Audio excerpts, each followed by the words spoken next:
Let's get peppy. Welcome to PEP 184. That's PEP or Planet Extra podcast. It's an offshoot of Planet America on ABC Australia, which you can see on Wednesdays at 9 p.m. on ABC TV and 8 p.m. on Fridays on ABC News or anytime you like on iView or Facebook at ABC Planet America or on YouTube on the ABC News In-Depth channel. On PEP, we cover all the stuff that's too nerdy for TV. If you're listening to us, you can also find PEP on YouTube and Facebook, where you'll also find timestamps and show notes in the blurb. And if you leave a comment under those videos, we are likely to see it. You can also tweet us at PEPCHASDRDAVE. That's at PepChasDrDave. If you want to chat to some fellow peppers, you can join our Discord server. It's on the screen right now, the address, or in the blurb of the podcast. But if you want to contact me or Lockie the Lackey privately, why not email us? The address is producer@pepthepodcast.com. The address again is producer@pepthepodcast.com. So many ways to contact us. But for now, let's hear from the men who never raise the stakes on inconsequential views. I'm referring to Richard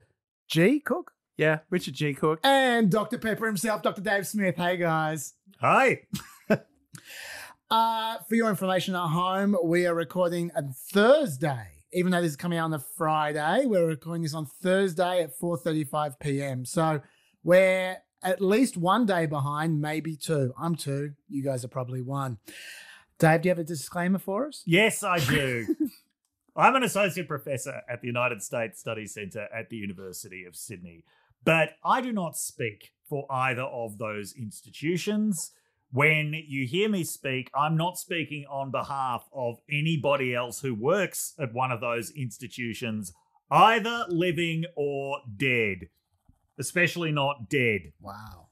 The University of Sydney has some impressive ranks of the dead, and they do not want me speaking for them. With some spicy opinions, I might add. That's right. So stay away from them, Dave. Yep. How you going there, Rich? I'm good. I'm pleased I'm not part of a seance with dead faculty members from Sydney University.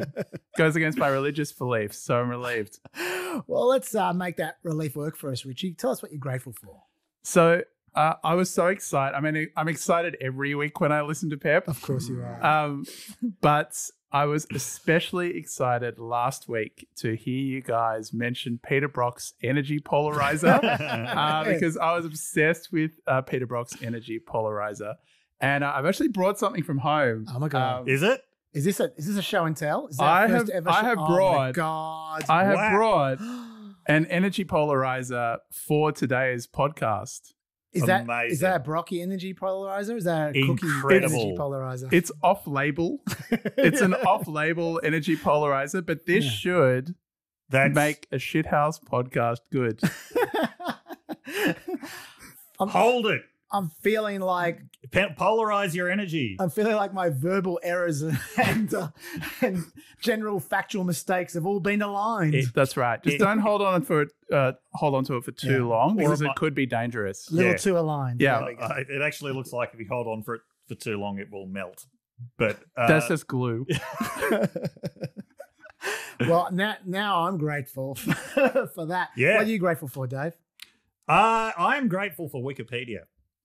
Oh, here we go. And there's a Richie commercial tie-in here. Well, yes. I could be plugging Richie's book here, but I donate to Wikipedia every year. And the reason for that is there's this saying, what you don't know could fill a warehouse. Right, completely wrong. What you do know could fill a warehouse. What you don't know fills the rest of the world, which is why Wikipedia is very important. I use it about 10 times a day, I would say. So I'm a heavy user. I am happy to donate and subsidize those who cannot. But because of a Wikipedia rabbit hole this week, I discovered the movie Ghosts Can't Do It. What year is this movie? This movie is 1989. Okay. Now, it refers to sexual intercourse. Oh, so this was a John and Bo Derek movie. Okay? So I'm going to read the plot from Wikipedia. Katie is married to elderly billionaire Scott. In spite of their 30-year age difference, the two are deeply in love and live an active, fun-filled life, including passionate and frequent sex. While the two are horseback riding, Scott suffers a heart attack. He survives, but the couple is devastated to learn that he will no longer be able to have sex. Scott is denied a heart transplant due to his advanced age. Choosing to die on his own terms rather than live on borrowed time, Scott commits suicide. Ascending to the afterlife, Scott is met by a fledgling guardian angel, Julie Newmar. Scott is the first soul in her care. The angel is uncertain of her role, and Scott manages to persuade her to let him return to Earth as a ghost in order to be near the grieving Katie. Katie is the only one who can see or hear Scott's ghost. Is this sounding a lot like another movie from the same period? Yeah. Yes. That involved ghosts and near sex? But importantly, yeah, this is from the year before that movie. it is. So Ghost ripped this off. Ghost rip this off. Now it gets better. Yes. So the two are frustrated by their inability to make physical contact, specifically that they can't have sex. Scott comes up with a plan for Katie to commit murder so that Scott can possess her victim's body. On the pretense of handling her late husband's business affairs around the world, Katie uses her inheritance to travel in search of the perfect victim. A subplot during this time involves Katie negotiating a business deal with Donald Trump. So Scott encourages her to have sex with each potential victim so that both of them will know if the body is compatible sexually. What? Eventually, the two settle on a young, handsome, petty criminal named Fausto. Katie has sex multiple times with Fausto while steeling herself to murder him. But the more intimate they become, the more more difficult Katie finds the idea of killing him. Scott grows impatient that she keeps putting off the murder and questions if she has fallen in love with Fausto. However, while on a snorkeling trip with Katie, Fausto is caught in a fishing net underwater and accidentally drowns. In an apparent contradiction, Scott is unable to possess Fausto's dead body. Katie revives Fausto with CPR, and Scott is able to possess the now living body. Katie marries Fausto, now permanently possessed by Scott. How bad is a plot when the Wikipedia plot summary says in an apparent contradiction? Yes. Also, if I can have am I allowed a second thing that I'm grateful yes. for? It's that there's no longer a 3-hour cap Yes. on this podcast so that we can give this stuff the time it deserves.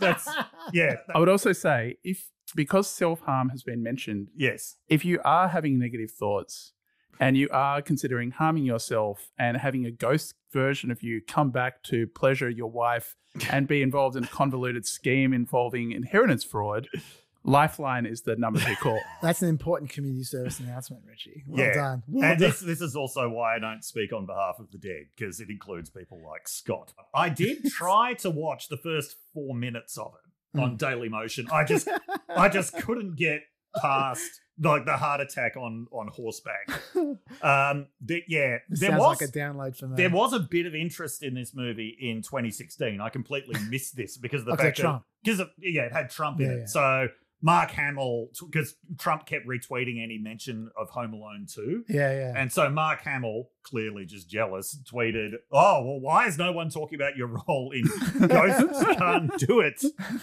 And it was reviewed on the Daily Beast. Asawin Subsaseng wrote that the film features one of the dumbest, least funny rape jokes in modern movie history. According to that plot summary, the entire movie is one of the dumbest, least funny rape jokes in modern movie history. I'd like to hear more about the really great rape jokes in movie history that this guy would like to Donald Trump doesn't just show up in any movie, right? The man is not a good actor. Right? No. The reason he shows up in movies is because people this is a general rule, is because people are using his facilities and he insists on appearing in the movie as a means of promoting himself as contra for them using his facilities. So what facility of Donald Trump's were they using in Ghost Can't Do It? Good question. To lead to him turning up in this movie. That's what I'd like to know.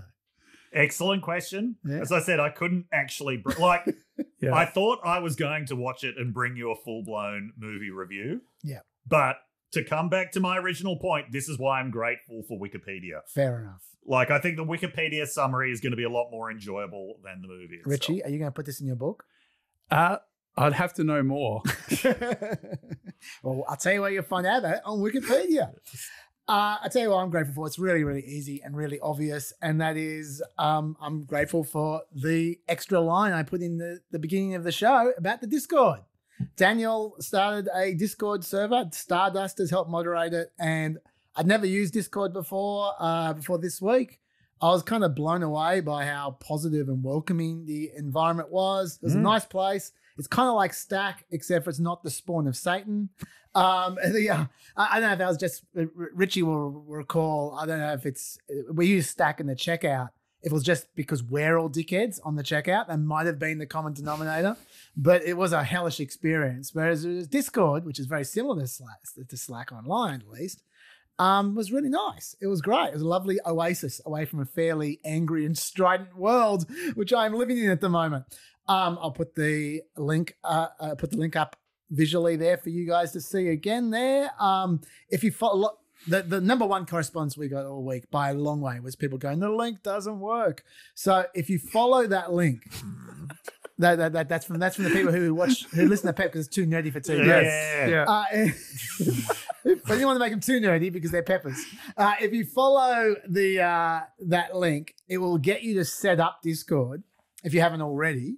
And then when you set it up, it will ask you if you want to follow any groups or whatever language they use on Discord. I forgot what the term is. And then you paste in that link and that will take you to the Discord server. Okay. So that'll take you to the PEP Planet America server. Like I said last week, I'm going to stop by every now and then. I'll answer questions, whatever, but don't assume I'm going to see anything that you type because I'll be only sporadically. That's your place. Make it sing. I am grateful it exists. It's very nice. Can I just put something out there for the peppers? Yeah. I want to know whether anyone has seen Ghosts Can't Do It. Yeah. We're just going to start a Ghost Can't Do It Discord after this show. If you want to start a Ghost Can't Do It channel on the Discord, you're more than welcome to, for all the viewers to talk about it. You can find it on Daily Motion. Yeah. All you need to do is disable your ad blocker and bang, you can watch the whole thing for free. I feel like this thing might not be working. Stand it. Richie's referring to the energy polarizer for those who are listening. Look, we spent way too long to make Ghost Can't Do It just then. So I don't know how much correspondence we should do before we get into the content. I'll do a little bit and we'll just pull the plug on it if it take too long. I'll try and rattle through it. First of all, US drugs correspondence. Ashra Dave reckons that you might have confused prescription drugs with over-the-counter drugs last week because you were talking about paracetamol and Nurofen buying them thousands in packets, etc. He makes the point that the study was about prescription drugs. Oh, okay, which right. Is fair enough. No, fair enough. Jamie also wants it stacks on Dave in the correspondence today. Oh, Richie, can you play the music? I'm not next to the music at the moment, so that's a C. Yeah, it would be an honor. Yeah, magical stuff, Richie. Thank you. You'll need to turn it down eventually because I've got this sting that goes for about 10 minutes. On melatonin, Dave, yes, last week. Jamie says it's absolutely not psychosomatic, like you suggested. She says, my 8-year-old ADHD son, who has never fucking slept in his entire life, is finally taking internet purchased melatonin from the US, and it works. It's changed our lives. Okay. Happy to concede that. Yeah. Yes. Yeah, I think I've also got a spectrum-y kid who's very into melatonin as well and won't sleep without it. So okay. I don't know if it's related. It does nothing for me at all, I've got to say. So really? Yeah, so I'm it gets me to sleep. It doesn't keep me asleep, but it gets me to sleep. Sure. Yeah. And Cohen says, regarding all the talk about generic drugs, I recommend the book Bottle of Lies by Catherine Eban. E-B-A-N. It details some egregious practice by generic drugs manufacturers and the difficulties of the FDA in making sure generic drugs even work. I don't know if that's a good book or not, but I trust you, Cohen. And also, Dave's been really slack on the book list recently, so I just want to put it up in by getting the peppers to start giving us book recommendations instead. So I hope you're feeling pressure there, Dave. Have you read that book? No, I haven't. No, I haven't. That's fair enough. Yeah. Dumb. Beards correspondence. Now, this is open to both of you guys. Edmund has to say, I was shocked you buried the lead on the facial hair correspondence, Chaz. The real story is shifting incentives on men deciding whether to have facial hair. Conventional wisdom is that facial hair makes male-presenting politicians appear less trustworthy and or less considerate of the interests of women voters. Aesthetics have always been important in politics. Plenty of studies have demonstrated increased wages amongst the taller people and more attractive people. So if a politician decides to grow a beard, it's almost certainly a calculated electoral decision. Vance deciding to grow a beard sends a signal to me about the overall theory of victory of the MAGA movement. It's a doubling down on white men by appealing to masculinity and trading off the marginal advantages amongst women general trustworthiness that comes from having a beard. In the Australian context, you see a very similar trend. Almost no recent PMs have beards. Your mate Kevin Rudd only grew one once he left the limelight. So And he's asking us to re-examine the beards discussion from the lens of political tactics. Do we have any theories about this? Do we think there's anything to it? Look, I think we've already... Well, I've already given my views on it, which is it's a tactic that is used by particularly baby-faced right-wing politicians to look more serious. Yeah. I don't... so the three big examples are Vance, Ted Cruz, and in Australia, James Paterson, who, as I've said before, has gone from looking like a high school student to looking like a high school student dressed up as Gareth Evans for Halloween. It is. I think it's politicians who look particularly young or kind of very, very smooth. Like JD Vance, when you look at early interviews of him, like you can just imagine some elderly woman grabbing his cheeks and going, "Oh," and giving him a Werther's original. Yes, yeah. Which, that's a great place to be, but probably not where you want to be as an aspiring senator of Ohio. See, I'd throw in another factor into the mix here, which is this is not about politics necessarily, but there's a reason why a lot of people have beards. I say as I stare across at Richard Cooke with a beard. And it's definitely not applying to you, Richie, but it's the old fat man's beard. Like when someone's starting to get a little bit porky in their middle age and they grow the beard to try to hide the double chin. And I reckon JD Vance might have a bit of the fat man's beard about him, I'm going to say. I would be more compelled by the JD Vance has a beard to appeal to MAGA men idea if he wasn't also wearing eyeliner at the same time. That's a great point. And the only people that I know of who consistently have beards and wear eyeliner at once are stage magicians. Now, I'm not going to comment further than that. You can do with that what you will. That's a great observation, Richie. See, we shouldn't have culturally appropriated the beard. We should have just Richie just go straight into it. That was lovely. Can I just say on that point, 1876 was a tremendous year for facial hair elections. It was run by Rutherford Hayes, who probably had the best beard in history. Yep. Defeated Samuel Tilden, who did not have a beard. But I just want to... One of Samuel Tilden's opponents in the Democratic primary, philanthropist Peter Cooper. Have a look at philanthropist Peter Cooper's beard. That is a fucking beard. Yeah. Now, for those of you who are listening, look, you're just going to have to look up philanthropist Peter Cooper. It doesn't actually look like part of his face. Yeah.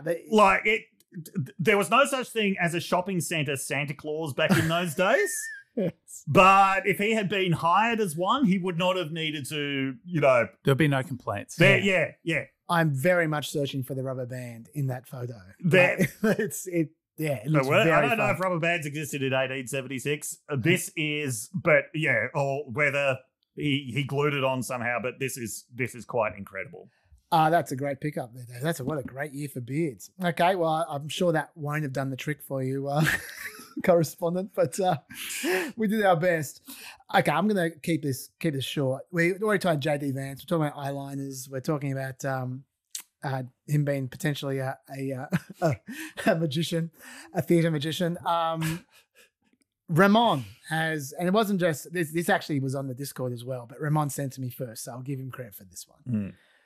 Ramon says, next time you consider ever using the word smart around JD Vance, consider this. And then he played me a video, which I'm going to play to you guys. Now, this is going to mean there's almost no sound on this whatsoever for those who are listening. Mm-hmm. So I'm going to need one of you to commentate. Okay. What is going on in this video, okay? So he's sitting in front of some JD Vance signs that are clearly reversed. Now, he can clearly see that there's a problem here. Yeah. Oh, brother, I've been there before.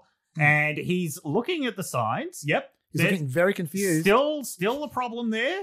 Yeah, he appears to be talking to somebody off camera, although he might just be muttering to himself. He's looking more confused than before. Looking more and more confused. Now he's getting up and he's decided the problem is with his camera. So he's doing something to his camera. Got a great view of JD Vance's hand. Whoop! Everything's been turned upside down. And JD, you've confused upside down and back to front. Yeah. Oh, no. So to try and solve the fact that his signs are not in mirror writing, Yes. he tries to turn his camera upside down like a moron. So, yeah. I love things which make peppers mad. I mean, I don't love them, but I'm curious about what they are. Yes. And apart from the notorious Chaz Death Panel episode, which we won't touch on, the thing which seems to make peppers more mad than anything is when Chaz done some version of JD Vance is so very smart, and I don't understand why my personal intellectual hero is behaving this way. Number one, I love that you read the comments, Richie. Number two, I've never described him as my personal intellectual hero. I've been quite critical of the man at times, but it's been a bittersweet criticism. It's been the criticism of a heartbroken man who expected better. It is certainly true. It is certainly true that the Peppers do get pissed off at how many times I say I think JD Vance is an intelligent man. But I'm going to speak in JD Vance's defense. You've done this? I haven't done this, but that is exactly what I would do. Yeah. That is exactly what I would do. Okay. Sorry. Well, there we go. So now you can write in angrily to Dave. All right, let's get into the content. If we have some time left over at the end, I can get back to some of the correspondence I skipped over. Richie, you want to talk about the economy? Yeah, I do. I do want to talk about the economy. Because for all the political science fans out there, and I know that there are many, there is a kind of, how would you describe it? It's one of the kind of rules of thumb of political science that elections are really referenda on the economy. Mm-hmm. It's like the Lickman's keys, but a bit more real than that. Yes. Where there is just one key, and is the economy performing well or not? Indeed. Yes. And if you look at US federal elections since 1945, incumbents have only lost 3 times. Let's forget about Gerald Ford, Nixon kind of stuff. The 3 people who have lost have been Jimmy Carter. Yep. They have been George H.W. Bush, and they've been Donald Trump. Mm. And all of those people have been presiding over poor economies at the time. Stagflation, recession, and the post-COVID shock. Yeah. Mm. Now, for the economics fans out there, we know that the US economy right now is going gangbusters and has been since the COVID recovery. So I won't hit you with all of this stats, but let's just triangulate a little. Yep. So it's got very, very low unemployment. Yes. It has the fastest jobs growth since 1939. Yep. Mm-hmm. Do you want me to show some charts to the Peppers on this? Yeah, absolutely. Because I've got them. So we've got a chart here on jobs showing that even after revisions, because there have been a lot of revisions recently, revisions down, you can see still the jobs are floating around 200,000, which isn't too bad, and 254,000 in September. That's after the revisions. And if you want to know how that compares to Trump, here is a graph right here which shows you the jobs under Biden in 2024, even though it's on the way down from its peak, is still higher than the number of jobs in 2019 and 2017. Which would there were supposedly lots and lots of jobs. And the other chart I'd like to show is the employment population ratio, because it's all very well to have lots of jobs. The question is, are as many people employed as you would like? Yep. How many people are unemployed? And if we just have a look at that, you can see that is actually the second highest employment population ratio for 25 to 54-year-olds in history, behind the late Bill Clinton era. And the reason why we do that is because 25 to 54-year-olds aren't either students or retired. So if you look at the percentage of people who are employed, it is the second highest in history. Richie. That is just one of many red-hot economic indicators. There's a manufacturing boom. Yep. The Dow Jones is at a record high. And it's not only doing very well, it's doing very well relatively other major economies. China, Germany, the UK, for example, are all performing pretty poorly. This has been classically the kind of conditions in which an incumbent would win easily. Yep. This is not looking like an easy win. So what is going on? Does this effect still hold? It seems like the answer is not as well as it used to. And so the follow-up question is why? At first we can think, well, the incumbent is not the incumbent anymore. You know, Harris has limited responsibility for this as vice president. She may not be getting the full credit. But if we go back to when Biden was overseeing some of this, it was even worse. That there seemed to be a perception the economy was performing poorly, but also he wasn't getting the credit for when it was for the aspects of it which were performing well. So that's partly because voters correctly decided that he was too old to run again. But people are now starting to tease out these numbers and go, okay, well, if it's not a hot economy that makes people think this person's a good economic manager, what is it? And it looks like one of the strongest effects might be inflation. Have you overseen an unexpected inflationary shock? Yes. There is some research which shows that 3 out of 4 incumbent governments on average worldwide who have overseen a major unexpected inflationary shock are voted out of office. And in this post-COVID recovery period, that effect seems to be holding internationally. Trudeau is in trouble. Rishi Sunak went. Liz Truss went. RIP. Anthony Albanese is in trouble. If you were responsible for post-COVID inflation, it seems like voters want to penalize you. Perhaps, if anything, they are penalizing Harris and Biden less in the US than they are in other countries because the recovery has gone comparatively well. I think that inflation is the main story here. So Adam Tooze has argued that this, by some measures, is an even worse price shock than what happened in the mid-70s. I think the fact that there hadn't been inflation like this for so long is one of the things that contributed to the shock. And, of course, the other thing that went along with that was interest rate hikes. Bearing in mind, interest rates were effectively held below inflation by Alan Greenspan, so people were being paid to borrow money. Even after Greenspan was gone, there was about 15 years of effectively zero interest rates. This has created inflation plus interest rates in order to contain inflation has created a completely different economy from what people are used to, and a much harder economy to experience from what people are used to, especially when it comes to things like mortgages and rent. Like, renters have been hit harder than anybody else because landlords are raising rent in order to deal with what's happening to their mortgages. And the fact that it hadn't been like this for so long, I think that is really the shock element that has made things genuinely very difficult for people to live in this economy. And I mean, this is why we've said pretty consistently on PEP, it's not just that people's perceptions have been warped by the media. It's not just that people are generally negative about anything. About everything. The economy can be doing very well by a lot of measures, including employment, which is an incredibly important measure because it's when unemployment rises that people actually start dying. But nonetheless, it can still be extremely difficult for people. And so I think inflation is absolutely the story here. Yes.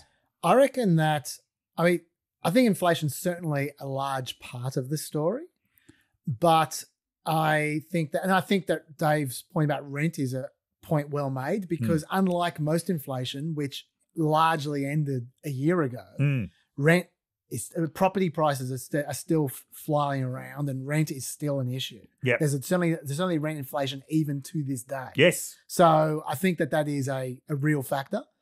But I put to you that the coupling between the economy and approval of presidential approval was starting to fall apart before now. And in particular, I point you to the Obama administration when in 2013, 2014, the economy wasn't doing too badly. And Obama was really on the nose at that point in time. And yes, there was a period there towards the end of 2015 where there was a bit of a lull, But for most of the second term of Obama, the economy wasn't bad at all, but his approval was really low. Yes, and he got handily re-elected in 2012 when unemployment was 8%. Yeah. Yeah. So I think that decoupling was occurring before then. I agree, and so does the research. So first of all, we can drop this in the Discord. That it seems like the kind of it's not just people having a partisan perception. It seems like COVID has scrambled a little bit of the way that people think about what important economic indicators are for them personally. So one of the things they used to look for previously was a high savings rate. If you had money accumulating in the bank, that felt good. You were happy with the president. That's because the savings rate went so high during COVID, that doesn't seem to be the same. Where it's tracking most closely, both of you are right on the money as usual, is house prices. And there is not really a precedent for this kind of extremity of demand outstripping supply. I don't think we've seen house pricing be the kind of economic indicator that it is now previously. The other aspect is, again, with this decoupling, there are some kind of issues which, pardon the pun, seem to trump economic performance. If voters punish inflation, why didn't they punish inflation in 2022 midterms? And the University of Pennsylvania has some very strong research which says that they cared about abortion more than they cared about inflation. Yeah, I remember on the day of the 2022 election where I'll put my cards on the table. I was expecting Republicans to finish that day with a majority of about 25 to 30 in the House. But then, the first exit poll came out, said abortion was the top of the list. Abortion more than inflation. Yep. That was the first sign that things were going to go very differently. Yeah. Can I throw a theory? I haven't really thought this through, but this is perfect. The best kind of theory. This theory I've just off the top of my head. I feel like, it's somewhere I've definitely read before that the decoupling seemed to have occurred to a certain extent in the noughts, in the mid-noughts. And there is something else that started happening around then, which is social media. Yep. And I wonder if in the past, the reason why the economy was an indicator of presidential approval was because that's the kind of thing the news would talk about, jobs reports and stuff. And that was the extent of the news that people would get about how things are going. But when the era of social media comes along, there's just constant information. And when I say information, I mean complaining about this, that, and the other. And people are just placed in a worse mood about the government in general. And I feel like in Australia, we know a lot about changing governments rather rapidly because of poor social media reception. Yep. And I can't help wondering that maybe that might have influenced people's mood when it comes to government. And I'm not sure the exact process that occurs, but it just seems like a huge coincidence. Well, this seems to have occurred. It's obviously because you can see David Brooks's tweet saying, I just spent $60 on this meal at an airport. This is why Americans are so upset about the economy. And he's got like a triple scotch there. So I guess a triple airport scotch is going to set you back pretty significantly, regardless of what the inflation is doing. The David Brooks effect is very real. So, Chaz, what you're saying, what we'd expect to see if that is the case, is that there's a very large difference when the incumbent changes in how people perceive the economy. Yes. And that seems to be now an extremely strong effect. The economy doesn't really change. The president changes, and suddenly all the people who were talking about how poorly it was performing before love it, and the vice versa is true as well. It seems to be this partisan lens is part of the story, definitely. So there we go. There we go. I think that we've solved nothing, but it's been an interesting discussion. I'll switch lanes a little bit. Let's talk about the week in the campaign. A few things have happened. We'll move into various areas here. Yep. I want to start off with a bit of a vent. Okay. Okay. There are two big stories involving Trump this week that I want to talk about. First of all, there was the authoritarian sort of turn. Well, I say turn. It was a pretty small turn. Yeah. That happened sometime in the early 1980s. Go on. Yeah. That's right. Let me play the full clip first, and then we'll talk about it. This was when Trump was asked about security issues on election day. What are you expecting? Joe Biden said he doesn't think it's going to be a peaceful election day. Well, he doesn't have any idea what's happening in all fairness. He spends most of his day sleeping.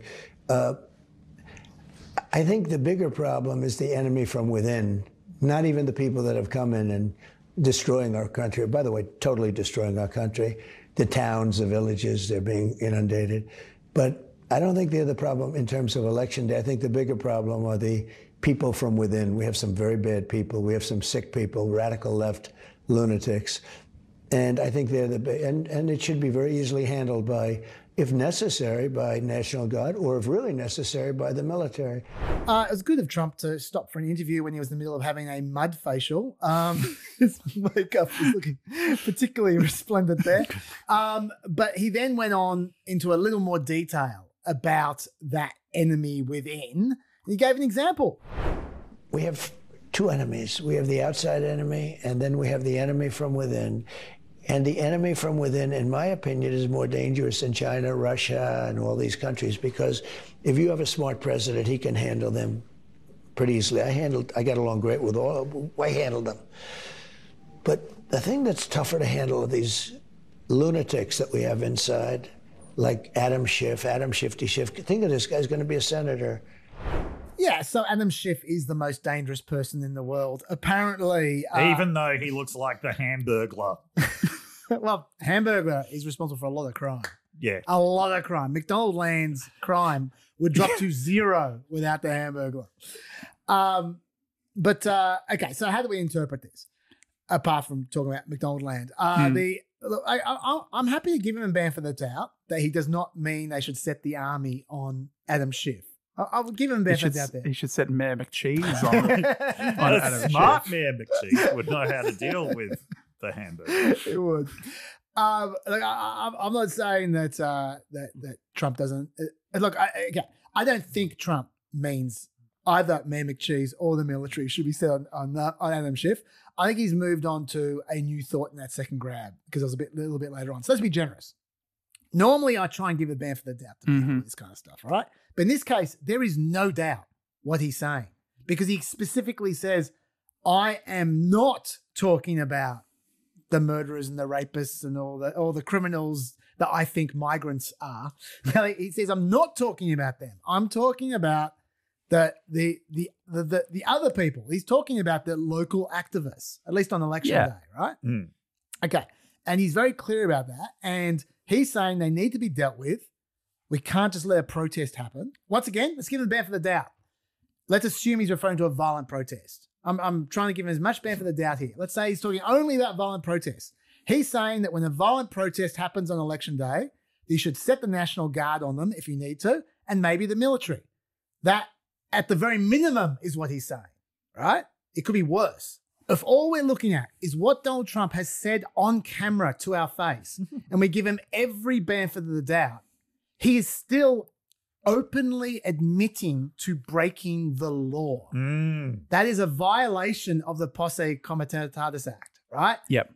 He's saying, even in the case of a riot, you are not allowed to set the military on the people of America. Mm. And he is saying, even if we give him every ban for the doubt, he's saying, yes, let's do that. And when is he, and by the way, it's not just him.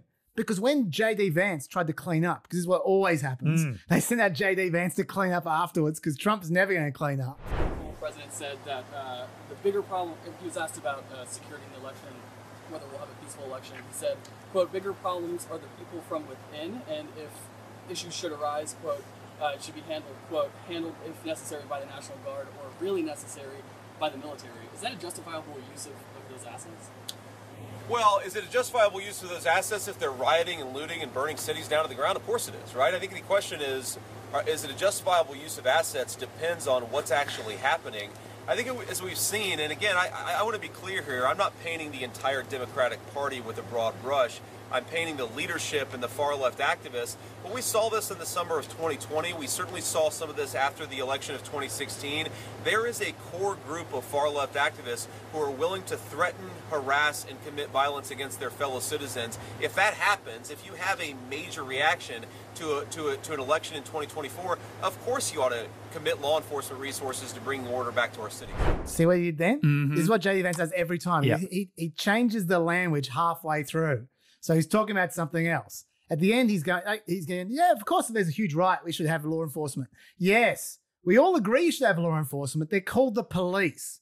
That's what you should have. So what J.D. Vance is doing is he's accepting this premise I just told you as the bare minimum. That is his spin. That's his best possible spin that he can come up with, that Trump would break the law. And then he tries to change it. Right? And I want to sort of back over this a bit and emphasize this, because I think this is actually one of the worst things that Trump has said in his entire 8 years. I think this is so bad. Not only is it illegal to do that, but the only way that you can try and make it legal is if you declare an insurrection. Yep. Something which Trump steadfastly maintains January 6th was not. All right, so he wouldn't even countenance the idea of the National Guard or the military on January 6th, but he would for some left-wing protesters, right?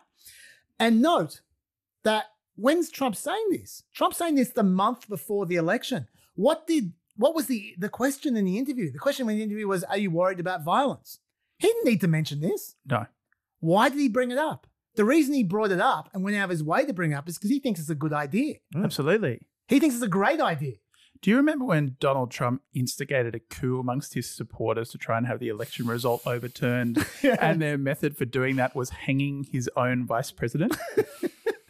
I do remember that, yes. I do remember that, as it turns out. I think that was one of the worst things that Trump has ever said in the last 8 years. But he didn't tell them he didn't say hang Mike Pence, right? Like he's now saying set the military on protesters. Yep. And this is not a one-off either, because Mark Esper also, you talked about Mark Milley, but Mark Esper is defense secretary. I've played this grab many times and I keep on playing it because I think it's very worth pointing out that this is what Trump's defense secretary had to say. What specifically was he suggesting that the U.S. military should do to these protesters? He says, can't you just shoot them? Just shoot them in the legs or something. And he's suggesting that that's what we should do, that we should bring in the troops and shoot the protesters. The commander-in-chief was suggesting that the U.S. military shoot protesters. Yes, in the streets of our nation's capital. That's right.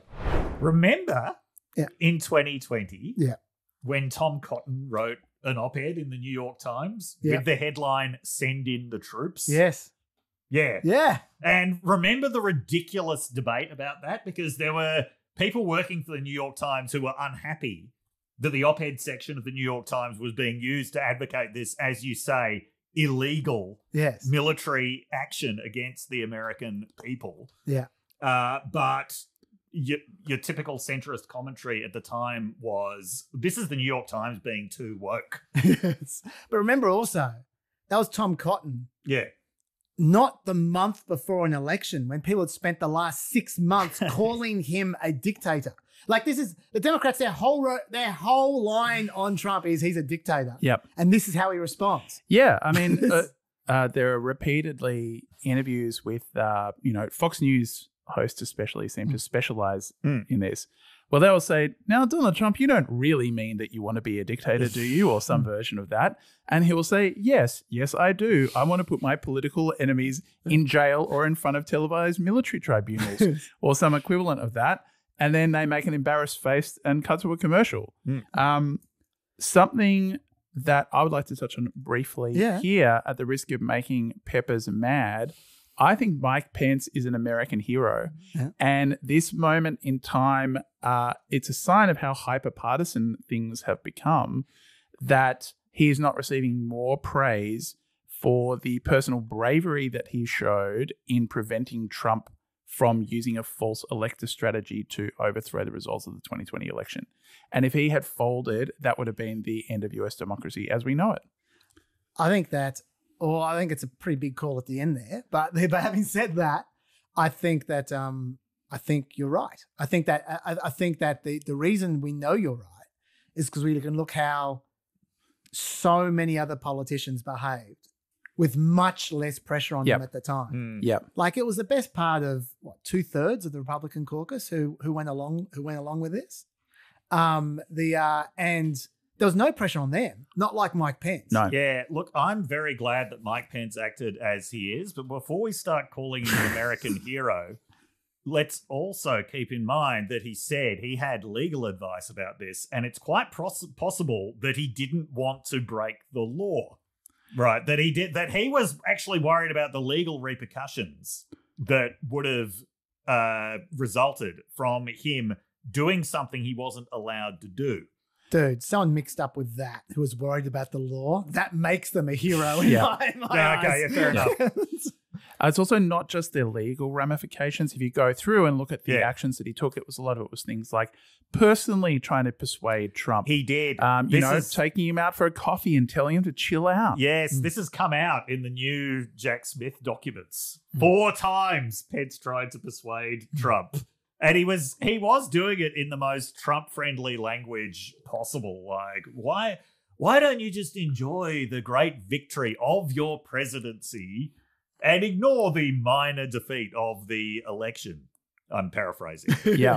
That's I'm sure what he said. Worth a try. Talking about paraphrasing, when you were referring before about the reaction that that some of the defenders of this kind of rhetoric in the past have said. Yes.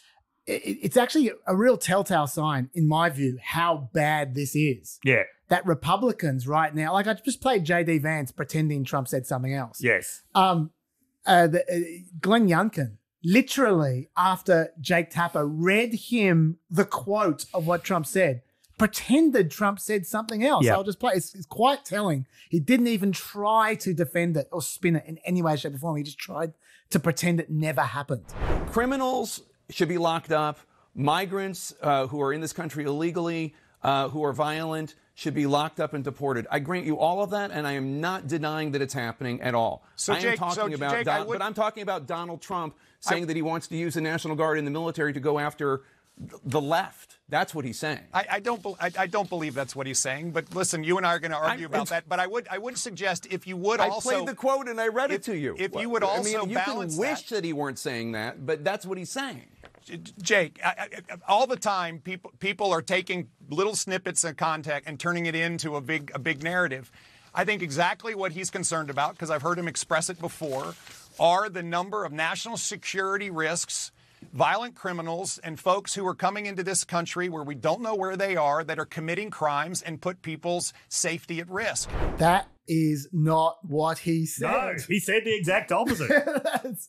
It's incredible. I mean, you guys seem to be amused, but I'm so taken aback by this. But I really think this is a moment where, like, when we, like, you just get so used to just another step, another step, and another step. So this to me is a big red line. I just when someone is overtly saying, I am going to be authoritarian. I'm going to break the law in an authoritarian fashion. And I think that's a great thing. And I think you should all be very happy about that, which is just the way he's selling it at this point in time. And he's not ashamed of it at all. And it's just perfectly normal. I think we've got a problem. I do just think that's the subtext of everything he's been saying for the last 8 years. Yeah. Which is why it's bad, but I don't find it particularly shocking that, Yeah, look, I agree that difference of degree is difference of kind. Yeah. That there is an escalation, and the timing and the fact that this would be the moment for him to calm things down or refute things. But we know what Trump is like. We should also remember that pre-Trump, someone saying this would have ended their political career immediately. Oh, God. That would have been it. You never would have heard from them in public life again. And the reason for that is because we have a very strong cultural memory of what the disease process of authoritarian leadership looks like. That once someone starts threatening to do this sort of stuff, they almost always start trying to do it. And that is when democratic processes start to break down. There's a huge taboo around this for a reason. Yeah. Okay, so that's one story this week. The other big story with Trump this week is that he acted in an eccentric, strange fashion at a rally. In the Pennsylvania rally, where it was hot and stuffy in a room, Trump turns up an hour late like he does routinely for his rallies. They conduct a town hall-style Q&A for about 45 minutes. 2 people faint. They wait for about 5 to 10 minutes while those people are treated. They play Ave Maria during that period. By that stage, the event's kind of falling apart. The love is gone. And I'm guessing people were quite uncomfortable. So Trump speaks for about 5 more minutes before ending the rally. He tells them to go. He's going to play some music to see them out. If he just walked off stage, that's the end of it. No problems. Yep. He didn't walk off stage. For whatever reason, he chose to stay there and just look at them while they're walking out. I assume it felt bad. He thinks himself as a showman, and he thought, I've cancelled the show a bit early. I should stick around. I don't know what's going on in his head. Whatever it was a strange thing to do. I think everyone agrees with that.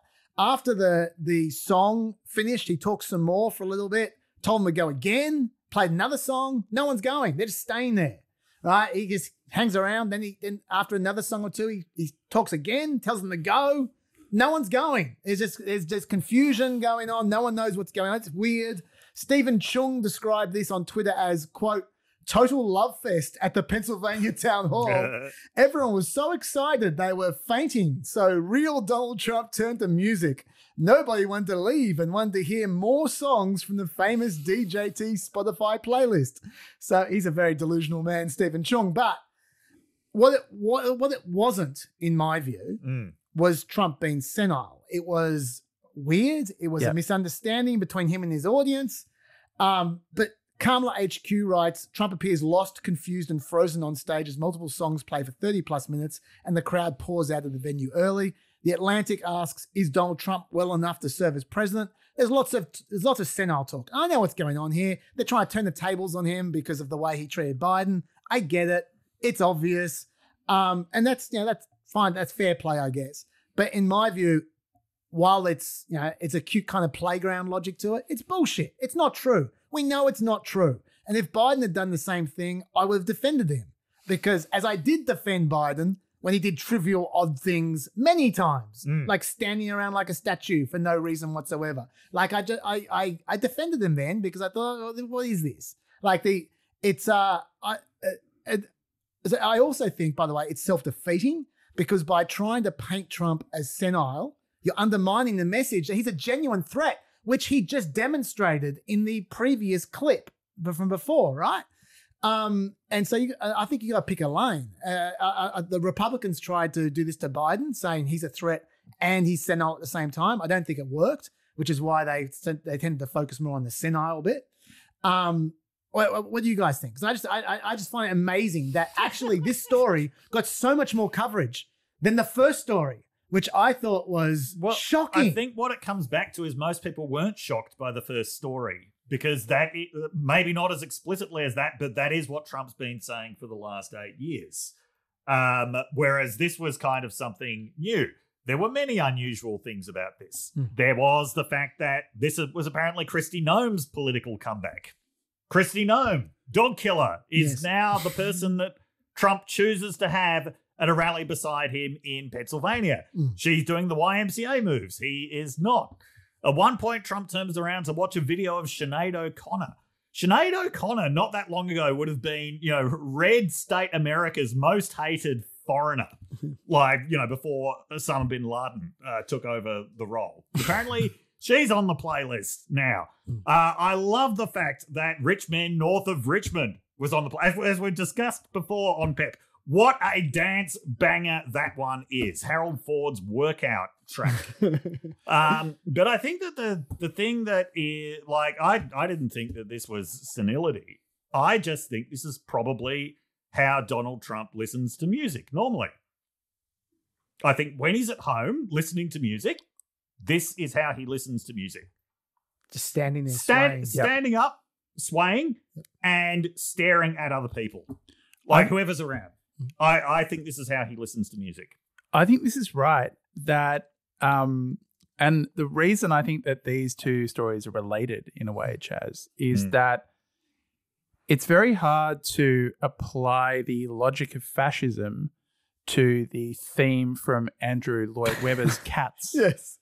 There's something about the aesthetic of it. I mean, I know people talk about MAGA and the boat parades and all that kind of stuff, but for me, this is more the core Trump aesthetic is, you know, him dancing in a long tie to Tiny Dancer. And there's something with about his tiny dance moves. Yeah, there's something about that where they almost can't take it seriously. And, you know, Trump supporters often say that they don't take these threats seriously. It also, the media's prosecutorial brief about the kind of leader Trump is and threatens to be is absolutely overflowing. If you're not convinced at this point, there's not much that they can say. So what are they doing? They're looking for, you know, to get Al Capone on tax evasion, right? Yeah. They are looking to get Trump on the fact that he might be too old as well as a dictator. Yeah, I suppose. I might be biased by the fact that I tried to make this point on Planet America last night. I got absolutely nailed. There's about 500 comments on the Planet America YouTube page of just people going, "Oh, Trump apologist," because I don't give a shit about him swaying to music and rallies. Yeah. So how many people have medical emergencies at Trump rallies on average? Well, they go forever. I'm always struck by the fact that on January 6th, more than half of the deaths were just people who had medical episodes. Having been to many Trump rallies, I'm surprised that more people don't have medical emergencies at them. I mean, he always turns up an hour late. They go for 2 hours.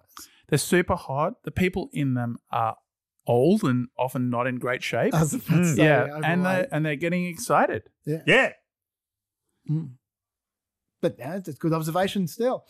Let me ask you this then.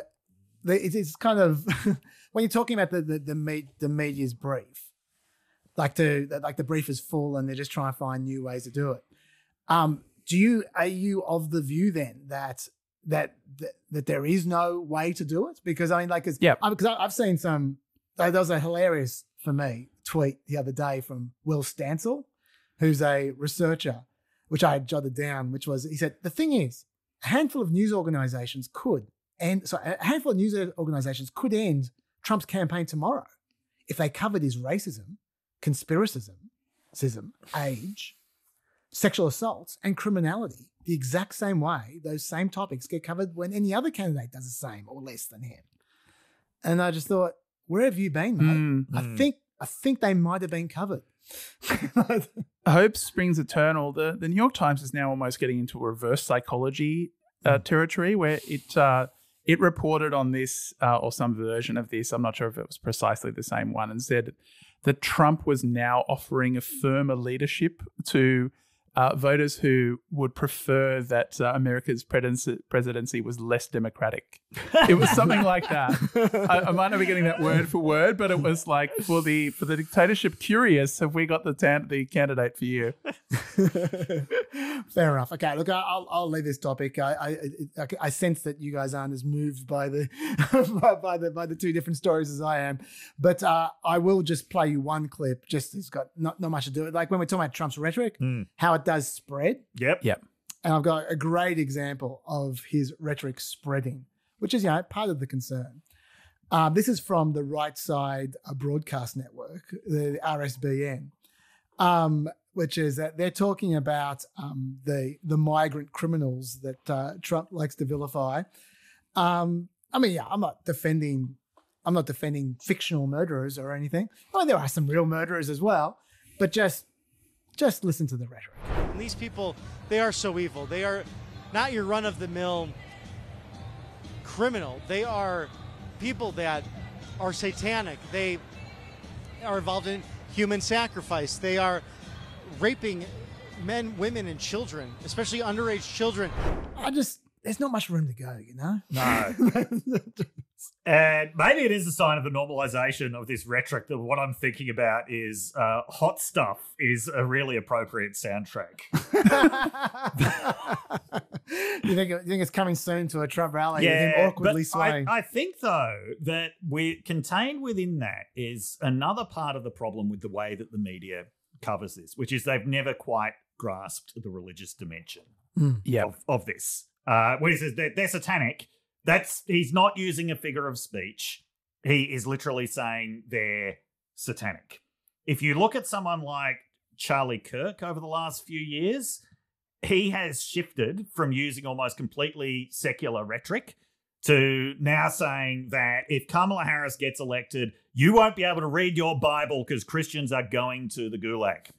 So it's a combination of Christian identity politics, but also genuine God versus Satan rhetoric, light versus darkness. The final battle is just around the corner. I don't think you can understand any of this without understanding how much of a role that plays in the understanding of so many Trump supporters. And I've seen so many people try to back this away. I've seen a lot of people keep pushing the mistaken and outdated claim that the evangelicals most likely to support Trump are the ones who don't go to church. That is not true.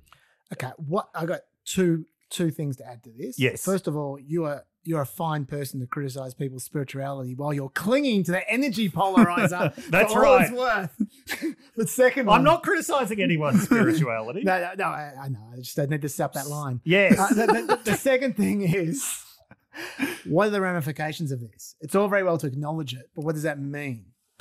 The ramifications of it are that I don't think people can really understand what kind of politics is actually being put forward here.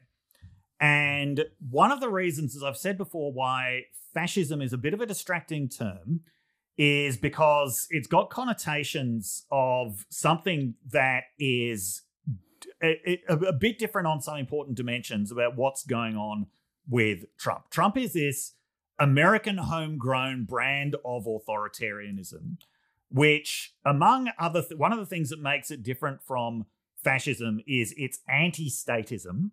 Okay, so fascism sees the need for a strong national state. This is actually not what's going on with Trump, even though there is this love of using the military to solve problems. For the most part, it's actually about dismantling the state. And for a lot of Trump supporters, what goes in place of that is obedience to God. And whereas fascism, Hitler conceived of a massive race war coming, a massive racial struggle for supremacy over the earth. That's not what they see coming. What they see coming is a religious struggle where they're actually not going to have to do it all on their own because someone very big is going to be helping them. Someone called God. Okay, and there's this entire kind of way of interpreting the world that goes along with that. And I haven't completely figured out what the ramifications of this are myself. I've got to admit, but the fact that people don't really make an effort to understand the religious dimensions of this, except in a very superficial way, it really does lead people into inaccurate analogies and inaccurate comparisons about what they're expecting from Trump. If a full-blown authoritarian Trump dictatorship would actually look quite different from other dictatorships that we've seen before. Richy? I largely agree with that. I think that all kinds of authoritarianism and fascism in particular have a grammar which can encompass all sorts of different things, a lot of which are contradictory. Nazism in particular has occult elements. It has Christian religious elements. It has Germanic elements. Hitler said things like, our nation is closer to the nations of Islam than it is to France. The Nazis were surprisingly multicultural, and there are a lot of efforts to say to Trumpian fascism, this is contradictory and therefore it makes no sense. But the fact that it can encompass all of this and encompass these contradictions is a source of its power and coming up to it and saying, "Oh, look at this hypocrisy," just simply does not work. That's true. Talking more about the campaign in the last week, I know, Dave, you wanted to talk a little bit about the attempt to win over the black male vote from Obama. Yes, the Obama charm offensive with the black male vote. We're at a rally in Pittsburgh in front of a largely African-American audience. He said, okay, let's be real about why you're not supporting Kamala Harris as much as you support me. He said, especially among the brothers, I feel that you're just making a lot of excuses, and that what's really going on is you're just not feeling the idea of a female president. Why don't we hear what you have to say? Okay. When on the one hand you have somebody who grew up like you, knows you, went to college with you, understands the struggles and pain and joy that comes from those experiences, who's had to work harder and do more and overcome and achieves the second highest office in the land, and is putting forward concrete proposals to directly address the things that are vital in our neighborhoods and our communities, from housing to making sure that our mothers and our fathers and our grandparents can afford medicine, and making sure that we are dealing with prices that are too high and rents that are too high, and are committed to making sure that we maintain the Affordable Care Act, so everybody's got health care, and cares about things like education and entrepreneurship in our neighborhoods. And that's on one side. And on the other side, you have someone who has consistently shown disregard, not just for the communities, but for you as a person. And you're thinking about sitting down?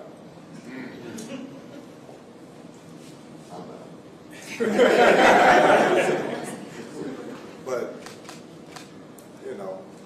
cousin Cooke might be. And you're coming up with all kinds of reasons and excuses.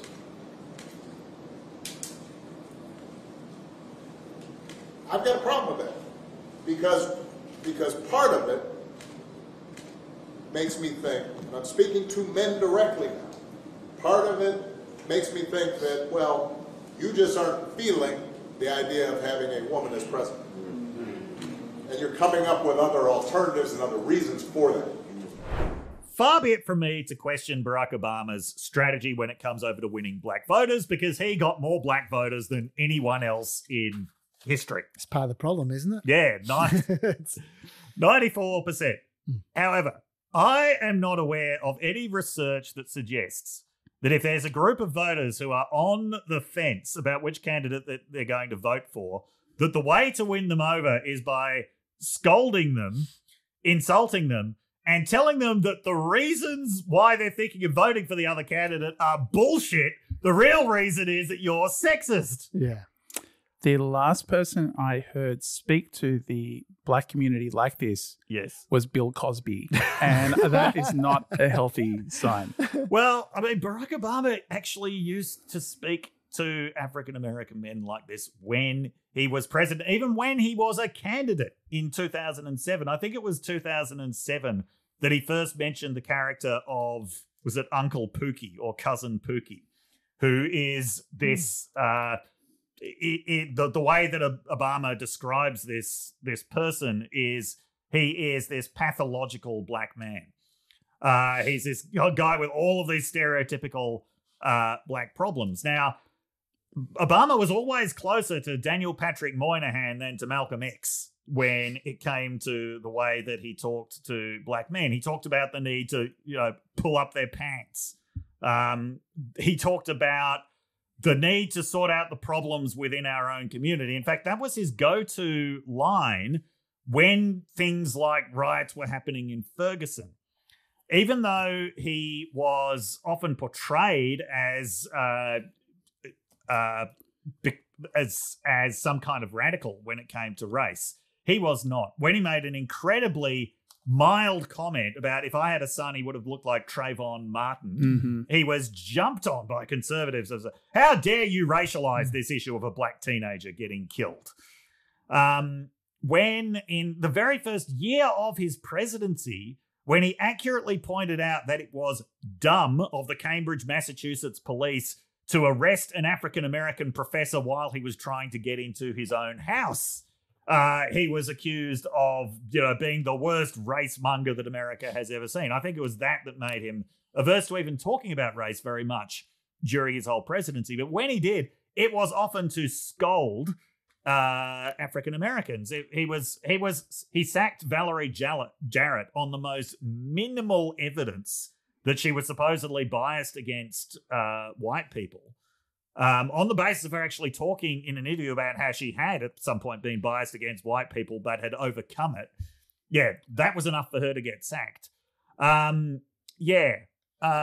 was not what people would have once referred to as a race man. Yeah. So before you jump in there, Rich, I just want to note, when you talked about the last, Richie, when you said the last person who talked like this was Cosby, it was a good joke, but there is actually a person a lot more recently who talked like this, which was Biden. Telling Charlemagne the God's show, saying, if you support Trump, you ain't black. Like, that wasn't great. I was actually going to mention Charlemagne the God, believe it or not. Yeah. Yes. Yeah. So why is Obama doing this? The reason that Obama is doing this, Cosby Act minus the sweater, is that Harris... Minus a lot of things. Minus a lot of things, thank you. Yeah. Harris is doing very poorly with African Americans generally and African American men in particular. Do you want the numbers? Yes. This is the Democratic margin among black men under the age of 45 in presidential elections. You go back to November of 2012, what do you see? You see Obama by 81. Clinton only won him by 63. Then we're all the way down to Biden last time around by 53. A tremendous drop already. And then you take a look at the average of the most recent polls, and Kamala Harris is up by only 41 points. That is about half the margin that Obama won them by back in November of 2012. That is black men 18 to 44. Can I just... Who thinks it's a good idea to have Harry Enton on TV? Not fair. Who can listen to that voice? I'm the last person who's going to criticize someone's voice on TV. Are you about to say he's too nerdy for TV? Have I told you the story of my dad and my voice? No. Okay. Harry Enton might have a similar story. I know Richie knows this story. Yeah. But when I was in first year uni and I first appeared on stage, yes. When I was in high school, I went in a lot of plays, but strictly an extra. I actually had some decent roles in first year uni, and my parents came for the first time to watch me perform. And my dad, as he was driving me home, he was completely quiet. Completely quiet when I got into the car, not a word. Yeah. Right? Didn't even say hi. Just like my mum was doing all the talking. I was like, yeah, that's fine. Yeah. We get into the car and he breaks his silence after about 2 or 3 minutes driving with, Chaz, you have a high, flat, nasal voice. Wow. That was all he said. Harry Enton, in his voice, just gave you the 18 to 44 black male figures. The black male figures, full stop, were Obama plus 85, Clinton plus 71, Biden plus 69, Harris plus 54. So that is, so at the moment, among black and Hispanic voters combined. Oh, okay. That's different. Yeah. We can throw it open. Yeah. But it's, it's, sure. it's tied in phenomenon. Trump is doing better than any Republican presidential nominee since the Civil Rights Act. There you go. 1964. I believe you. And I've got some, would you like to know why? A little bit about why? I'd love to know why. Dave, I'm not going without you as well. Yeah? Yeah. So part of the reason is that they like his policies. So 40% of black voters say they support building a wall along the southern border. Yep. 41% of black voters say that they support deporting undocumented immigrants. How many want to shoot protesters? How many want to see political enemies in front of a televised military tribunal? It doesn't say. So this is one measure that I had never heard of before. Maybe because you guys are all over the polls. I had never heard this measure about voters who think Harris versus Trump is fun. Have you heard this measure? No, I haven't heard that. Haven't heard this one. Who's fun? Who's fun? Okay. Tell me who's fun. So black and Hispanic voters do rate Harris as more fun than Trump. Really? But by a much narrower margin than her lead over Trump in the presidential race. Right. And Mr. Trump's relative strength on fun comes almost entirely from men. And he leads more Hispanic men think Trump is fun. And here's when we go down these crosstabs, you know what's surprising to me? What's that? What? Younger voters, especially younger Hispanic and black voters, are more likely to think that Trump is more fun than Harris. Do we care about fun? Like my daughter thinks Trump's incredibly fun. She can't get enough of him, but she hates him. So it's... Maybe some people don't want a fun president. Yeah.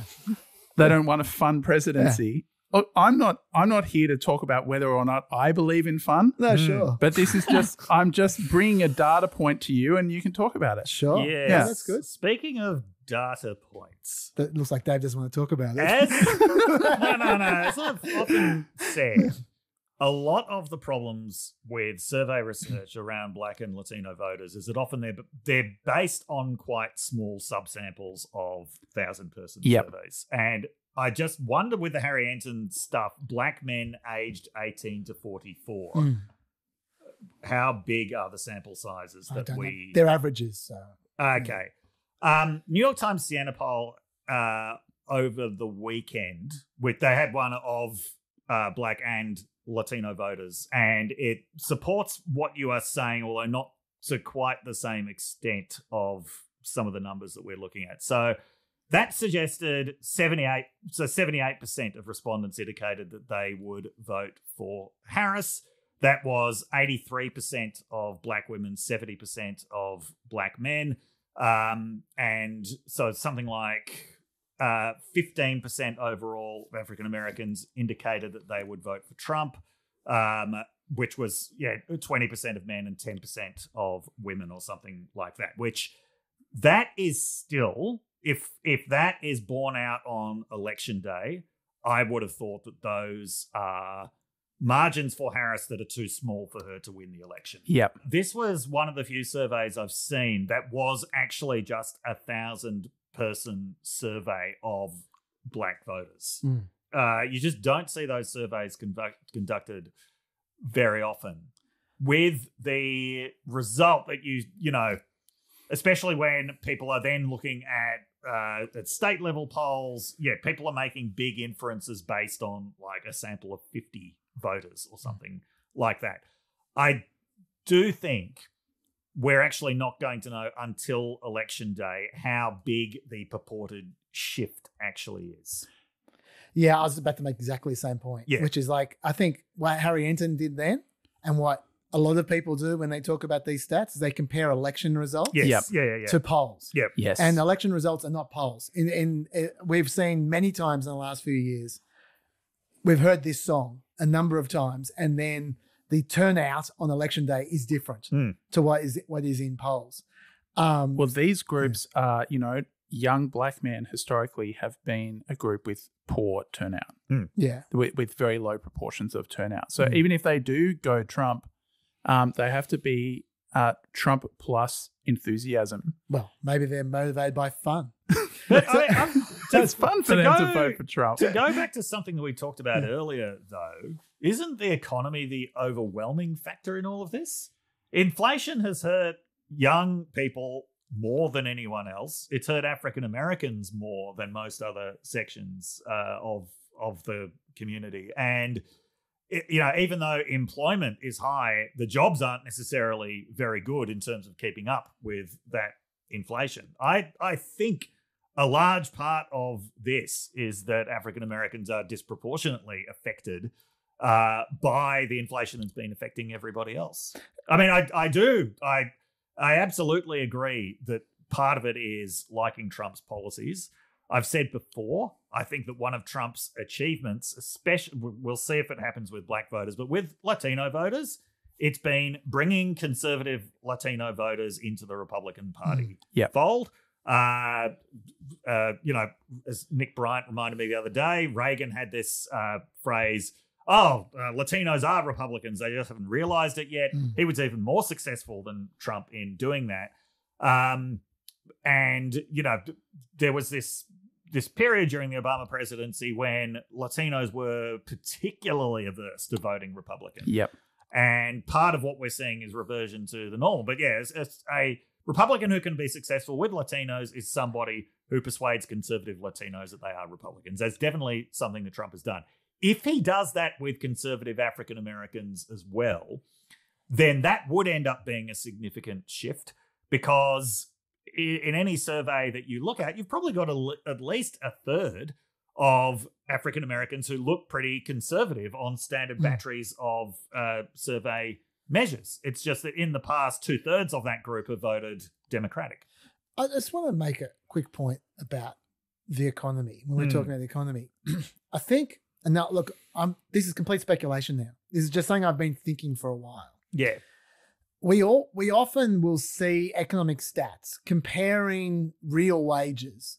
Well, we're just noting real wages, right? They're saying, okay, inflation's gone up, but the nominal wages have gone up by even more or slightly less or whatever.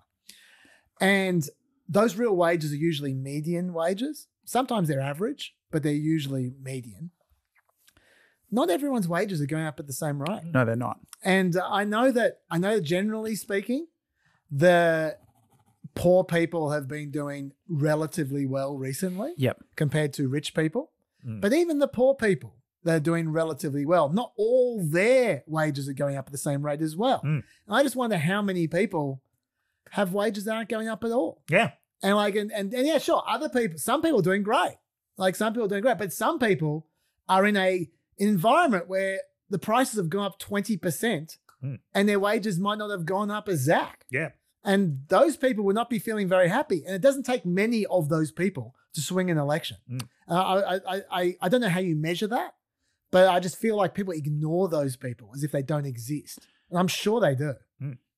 Do we all think that this election is a race between Democrats getting white women and Republicans getting Latino and African American men?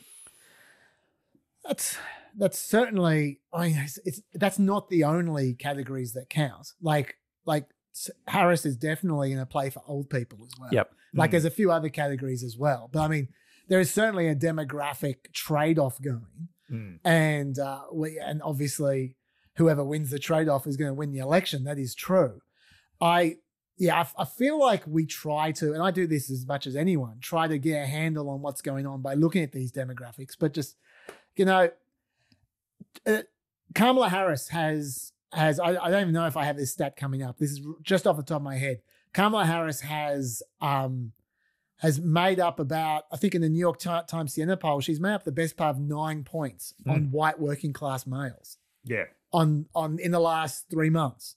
No one's going to be thinking that white working class males are going to be favoring Kamala Harris, but to move from -39 to -30 is huge. Just as good as winning a bunch of white women or not losing so many black people. Like in the end, a person is a person, And I know we need to cling on to these demographics to just wrap our head around it. Yes. But I'm not sure it's that simple, I'd say.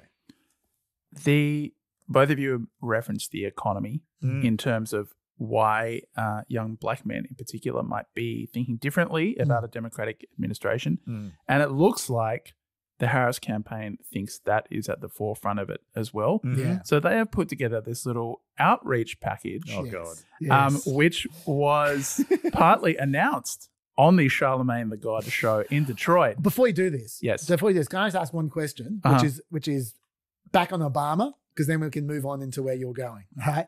Which is Dave's talking about why is Obama going around chiding people?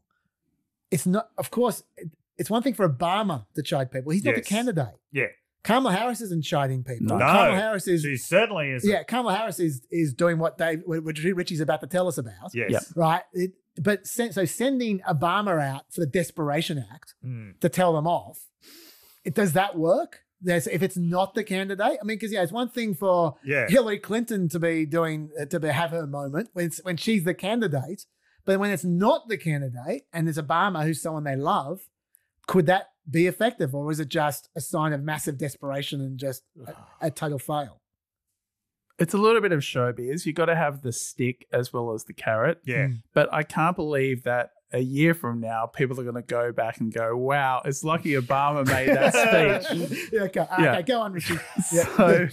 So I'm not going to read the whole thing, partly to invoke the mercy rule, but and I'm not going to read it verbatim, but these are some of the things that she put together in this package. Yes. So one of it is legalizing marijuana. Yes. And this was couched in terms of jobs, because she was like, we're going to legalize this industry and young black men can become part of this industry, get economic opportunities in it. Another aspect of it was her signature small business loans policy, but with a little bit of a tweak for black entrepreneurs in particular, and having a $20,000 forgiveness threshold for some of these loans. Just on the cannabis point, there was a lengthy story in the New York Times about Donald Harris, her father, who does not speak to her anymore. Apparently, one of the reasons why was when in some interview, this is a while ago, when she was asked about legalizing cannabis, and, are you in favor of it? She's like, of course. Like, half my family's from Jamaica. Donald Harris was very unimpressed really? by that line. Yes, so Donald Harris, who is from Jamaica, who is an economist who has worked closely with the Jamaican government around rebuilding the economy, so much so that he was awarded a very prestigious medal by the Jamaican government. So someone who's actually pretty deeply committed to the development of Jamaica was hugely unimpressed by his incredibly famous daughter suggesting that Jamaica basically synonymous with marijuana. Not impressed. It's precious. That is, look, I mean, I can't claim to know the intimacies of the Harris family father-daughter relationship. But you can't sort of throw your medal in the sea just because she's made a comment like this in the middle of an election campaign, where one of her key policies is legalizing cannabis for the economic benefit specifically of black men. Now, the other thing, and people are having some fun with this online, the other thing... You should play B, Richie.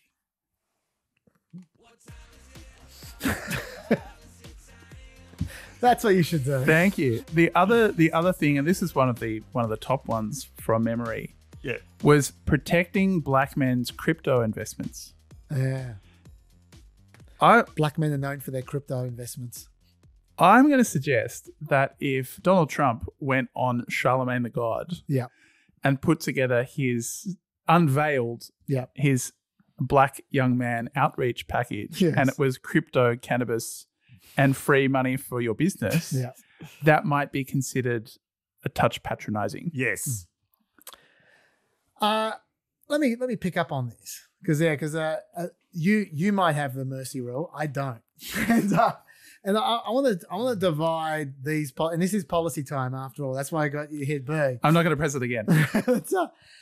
I've divided these policies into different groups, and I think it's, to be fair, we should. There was one real policy involving black men in particular, which was providing 1 million loans that are fully forgivable to black entrepreneurs and others to start a business. The reason they say others, because if they don't say and others, it's unconstitutional. Okay, so there needs to be some qualified people who aren't black entrepreneurs can get a slice of these, but they're supposed to be targeted towards black entrepreneurs. They had $20,000 fully forgivable loans. That is something that was actually supposed to be for black people. Okay, so that's one category. The others, by the way, in case you're wondering, were others who have historically faced barriers to starting a new business or growing in an existing business. So they can target it kind of towards black people, but it won't be just black people. Otherwise, it will be illegal. Then you've got policies which have nothing to do with black people at all. Like zero. They're literally just Kamala Harris's policies she's been talking about until now. But she says, and you know what? They might be great for black men as well. Yeah. Like, for instance, I'm reading these off the fact sheet here, okay? So we got things like capping insulin at $35 a month. Like, that's helping black men somehow because they get diabetes, right? Capping out-of-pocket spending on prescription drugs at $2,000. These are just her normal policies. Protect and strengthen ACR, the American Care Act. Keep health insurance premiums down. Protect access to clean air and clean water. That's going to help black men, right? It's just her just doing what she was already doing, but just saying, these are great for black men. Look, to be fair, all of these are to do with problems that more acutely affect African Americans than the rest of the population. Sure, but you're right. These are just her standard suite of policies. Totally. This is nothing new. Yeah. Yes. And then you've got the ones that you just referred to now, Rich, which are ones where they're real policies, but they're not really about black people either. I mean, she's pulling them out like the crypto thing. I mean, we can talk about crypto at length. There's a lot to talk about with crypto, but not much involves black people. But although apparently, according to her fact sheet, more than 20% of black Americans own or have owned, might be doing some work there, cryptocurrency assets. But I think it has been specifically marketed at African American men. Okay, well, yeah. Well, like I really don't feel good about this one. About this policy? Yeah, because cryptocurrency, for the most part, is a very predatory thing. And yeah, when you say protecting their investments, for the most part, as I said, when a new coin is offered, the people who are buying it are what's referred to as exit capital. Yeah. Those investments are not going to be worth anything. We can talk about this a little bit more in a second, but I do want to keep on going in this area, and then we'll move on to the crypto. Yeah. But also the legalizing marijuana is another example of this, which is a new policy for her, at least in this campaign, which is at least related to black people. It's not just completely got nothing to do with black people like some of those other policies I said. Legalizing marijuana, obviously, well, she doesn't say what it means. I'll tell you what they said. This is the total quote in the fact sheet. This is a 9-page fact sheet, by the way. In a 9-page fact sheet, this is the total amount they say about what this is. She will also fight to ensure that as the national cannabis industry takes shape, black men who have for years been over-policed for marijuana use are able to access wealth and jobs in this new market. That's it. Now, does she mean wiping their records? Because a lot of black people have been convicted of cannabis offenses over the years, right?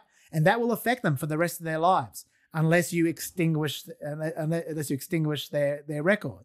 So does she mean that? I don't know. She doesn't say that. She's proposed legislation in the past that means that. But in this case, I don't know, because it's 3 lines of bullshit. Just very briefly to clarify here, if people are a bit confused.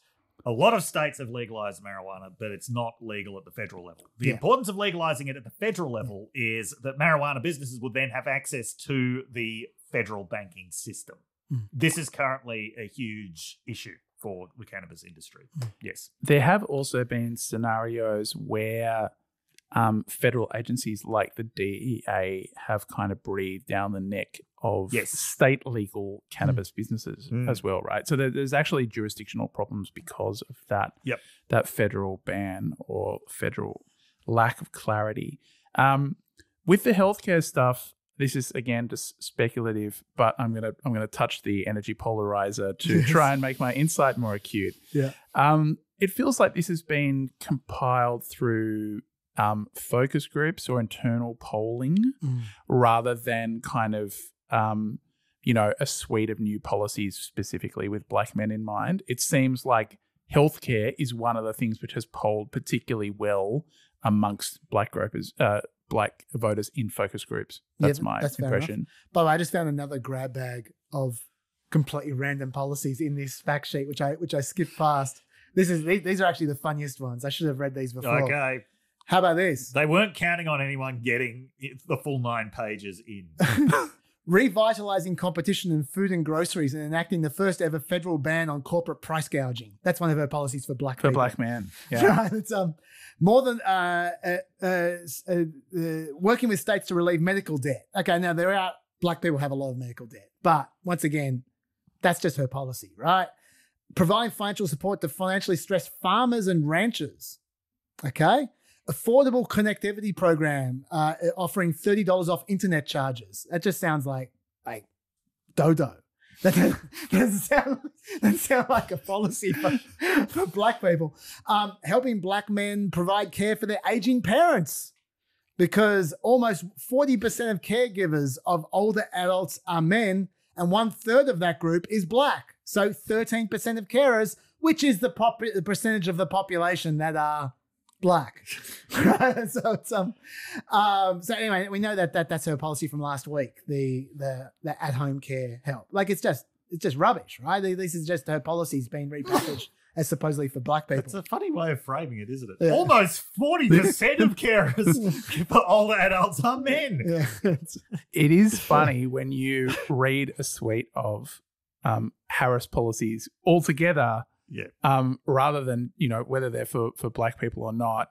I mean, we know that this is a small target strategy. There's a lot of retail politics here. We're not expecting the second coming of the New Deal or even the Green New Deal, but it kind of feels a little bit like a coupon book. It's sort of like a lot of 10% off of this, free first $20,000 free, first $30 free. Yes. It's got a slightly sort of promotional feel to it. Got a bit of a Service New South Wales feel. Yeah, absolutely. Take this $25 voucher to the zoo.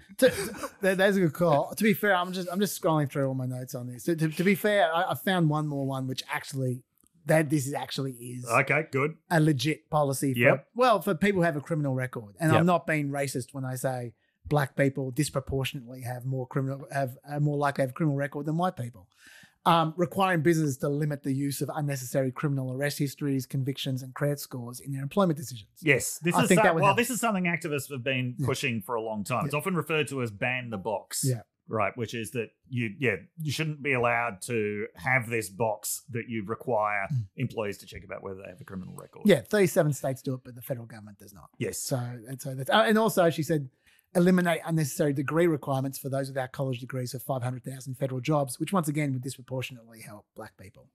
So yeah, Tom.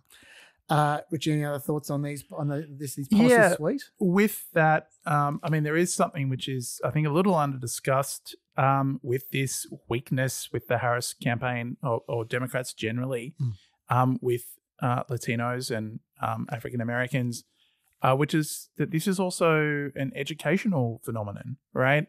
The Democrats are increasingly the party of college graduates, and fewer college graduates are African American or Latino. Yeah. And that also part explains the gender split with Latino men and women. For example, a lot more Latino women. I think it's about 27% of Latino women are college graduates. Only about 20% of Latino men are. So that's also, you're going to see a drift to Trump because of that. I think that's an excellent point. I think education is probably the most defining demographic in the Trump era. 100%. Democrats and Republicans, yeah. Dave, you want to say something? Look, one of the ways of reading all of this data is that the same basic divides are emerging within these electorates as already exist in the white electorate. Yeah. And before I move off of them, as we've been reading, my eyes just keep drifting across this list. Just to be fair to Kamala Harris, because I do think this this policy package is pretty piss weak. So if I see anything that's not... That was some amazing alliteration, Chaz. That's good. Policy package is pretty piss weak. Yes. We need a sting for that. If someone wants to whip up an alliteration sting, you're more than welcome to. They want to build, I don't know how they do this, build a pipeline of black male teachers by investing in programs under the Department of Education that will empower black men and others to enter and succeed in the teaching profession. I don't know what that means, but they do have a stat here that only 1% of public school teachers are black men. And I think if they could change that, that probably would be effective, I would have thought. Yes. So I don't want to poo-poo that, if I'm being reasonable. If unless there's something else on this topic. Oh, yeah, I want to just back onto crypto for a second, because you brought that up. Yeah. And when Richy said he wanted to talk about crypto and was it crypto and cones or crypto and cannabis? He described it as. I thought he was going to go here, so I did a little bit of prep. And that is that the crypto industry is continuing to largely fund the Ohio Senate race. Yes. Because they really don't like Sherrod Brown very much, and they do like Bernie Moreno. But it isn't just Sherrod Brown, who they don't like. They're also funding Ruben Gallego in Arizona and Elise Slotkin. Like it's not a partisan thing. It's who's going to give us what we want. Exactly. Which is deregulation. Yes, it is. And just to back over a bit, because I know you mentioned this a bit before. Yes, but this is actually becoming, I think, as time goes on, a bigger and bigger issue, because they've now spent more than $120 million this cycle. Yep. Which is almost half of all corporate political contributions in this election cycle. And by the way, a lot of people, when they talk about crypto, they talk about how the ads never mention crypto. Or these ads, these $120 million ads, they never say crypto. And they go, oh, how about that? Why don't you talk about crypto then, hey? If you want to have that. To be fair to them, that is standard lobbying technique. You don't see a lot of AIPAC ads talking about Israel. Yeah, like that is what they do. But what do they want is the question. There's two main things, just to reiterate, which was number one, they want to reclassify many kinds of crypto as commodities instead of securities. This is something you mentioned last time. Yep. Commodities like, say, corn or wheat have looser regulations and they're enforced by the Commodity Futures Trading Commission, not the SEC. The Commodity Futures Trading Commission, importantly, has much fewer resources for enforcement. Yes, which is important, and also there's an advice out there, there's guidance out there from the SEC that the crypto guys hate that advises banks to treat crypto as a liability rather than an asset on their balance sheets. Mm-hmm. And the theory is that the crypto is too vulnerable to theft, fraud, or lost wallet keys. Yep. The crypto guys say that guidance disincentivizes banks from offering digital asset custody at scale and limits banks' ability to develop safe, innovative use cases for blockchain technology. Dave's unconvinced. I'm completely unconvinced. But the important thing is they'd like to pass legislation to override that guidance. The legislation passed, but Biden vetoed it. Tell you who's not going to veto it. Trump is not going to veto it. No. And I'll tell you who else is not going to veto it. Kamala Harris is not going to veto it either. I think they're going to win. Yeah. Right, because she's got Mark Cuban in her corner, who's just as much into this. The electoral logic is very simple. Yeah. This is not an issue that most people know very much about. This is not an issue that most people feel very strongly about. All of the political motivation is on one side. Even though this, has the potential to hurt a lot of people. The people who stand to lose from this are not politically organized. I'm not sure that I agree with that 100% Get in there. because I've written a little bit about crypto previously for my sins. Jump in, Richard. And there are not very many consumers, customers, voters, people of that level who are strongly anti-crypto. But you know who are strongly anti-crypto? Are policy wonks. There are some super hardcore policy wonks who look at issues like financial market stability, who go, this is, another 2007 in the making. Yes. And we have to do everything we possibly can to stop something like that from happening. And those people have the ears of federal regulators and politicians as well. They are, I know, individuals who have directly informed policy in these areas because their warnings have been taken seriously. $120 million is a lot of money in the campaign, though. Yeah, it is a lot of money. It is a lot of money. Certainly in terms of influence on policy, yes, you're absolutely right. But in terms of the electoral logic, when you're in an election, those policy wonks, they're not putting their money where their mouth is. They're not producing ads. Dave, crypto correspondence here for you, which has been hanging around for weeks. Okay. I should have said I specifically only wanted to talk about crypto as in the context of Harris's policy suite, but we're letting rip. Let's do it. Let's get it out of the way. This will be quick because Dave ain't going to want to engage in this one. Yeah. It's from 8 Sin Sand. What Dave said in PEP 182 really rubbed me the wrong way. He said El Salvador's president put half their money into crypto and lost it. El Salvador currently owns more than 5,700 Bitcoin, which is worth approximately $340 million US. El Salvador is still mining Bitcoin via their volcanic thermal generators. I don't know what any of that means, but I just wanted to share it. Okay. And the second one from Rip Van Wando, he pointed us to a podcast by Patrick Boyle called Crypto Has Bought the 2024 Election with an interesting stat. You will like this one more, Dave. Approximately 29% of all mined Bitcoins are estimated to have been lost forever. 60% of Bitcoin are held in fewer than 7,000 wallets, implying that a small number of people care a lot about the price of Bitcoin. Yep. The majority of people have little interest at all. And he points out that leaves 11% for the rest of the world. This is the so-called whale wallets phenomenon, where a small number of people hold very, very large fortunes, really, in crypto. And remember before when we were having another one of these annoying conversations about so many about betting, about why we were skeptical about markets in particular, betting markets. So Polymarket, which is owned by Peter Thiel, Polymarket means many markets, has been having some very anomalous betting on Trump. Trump is now something like 60-40 in the Polymarket market, one of the Polymarket markets. And this, I think, shows another issue and weakness with this as an indicator, which is that it's open to manipulation. So Polymarket allows people offshore to put money in, and they have been betting very heavily on Trump. Now, this can be, in a way, a means of, we know that people look at polls and some people like to vote for winners. So when you see a clear winner like this, there's going to be a small number of people who look at this and think Trump's the winner. This also opens up a sort of electoral fraud angle. Well, look at this market. How can the result be so discrepant from this? So it doesn't take very many people with not that much money relative to the market to start swinging this number around. Yep. Yeah, I was actually thinking that the other day that if you're a bettor, if you're trying to not like a classic bettor, but someone who's just trying to make money out of the market. Yeah.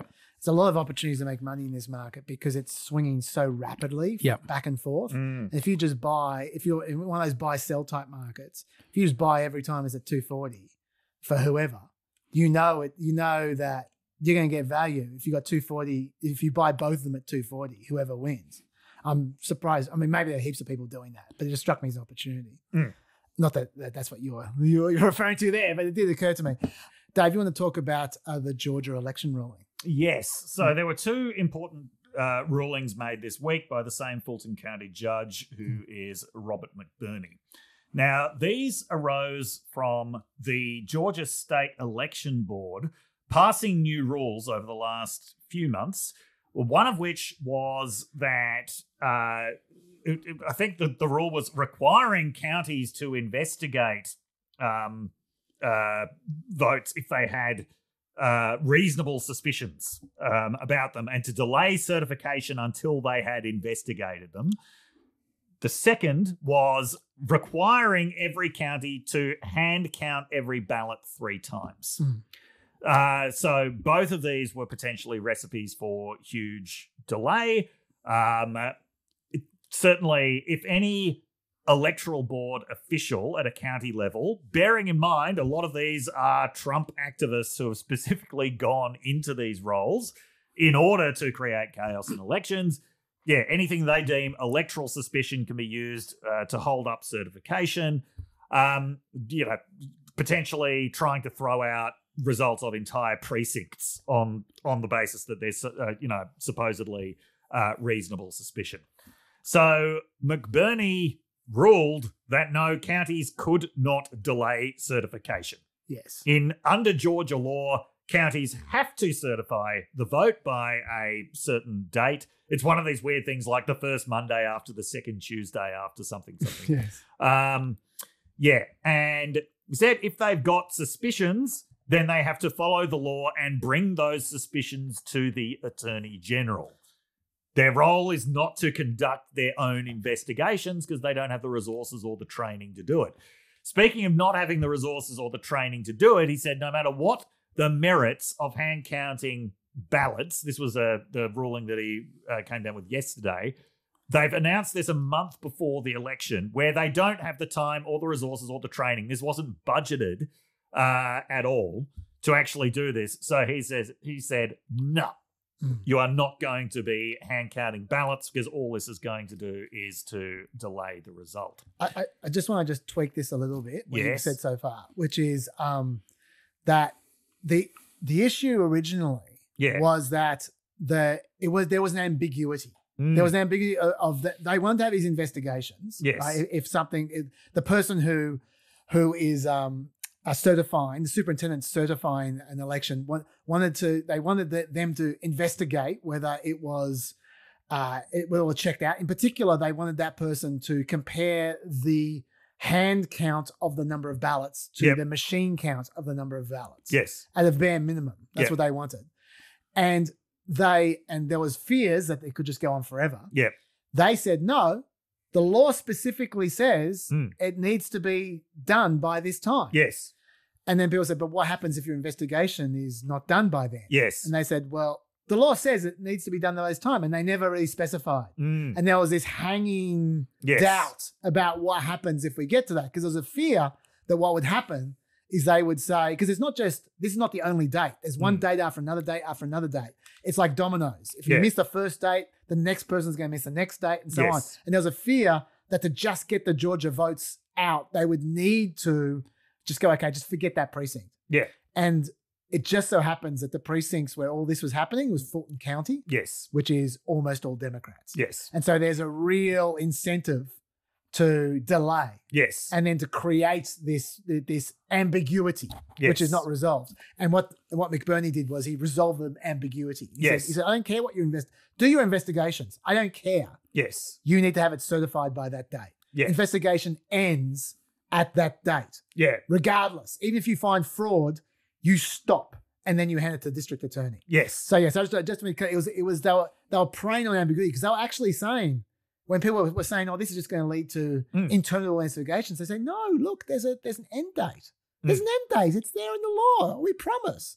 But McBurney's actually holding them to that end date. Yes. And so they weren't very pleased about that. No, they were not very pleased about that at all. And this was fairly typical of the kinds of challenges that we're going to see. They're going to be things trying to exploit ambiguities like this. So Trump's been criticized for how many campaign resources are going into preemptive legal challenges or into preparing legal challenges. And the reason why so many resources are going into that is because he will find, or his campaign, his lawyers will find any possible weakness in any electoral system and they will push at it.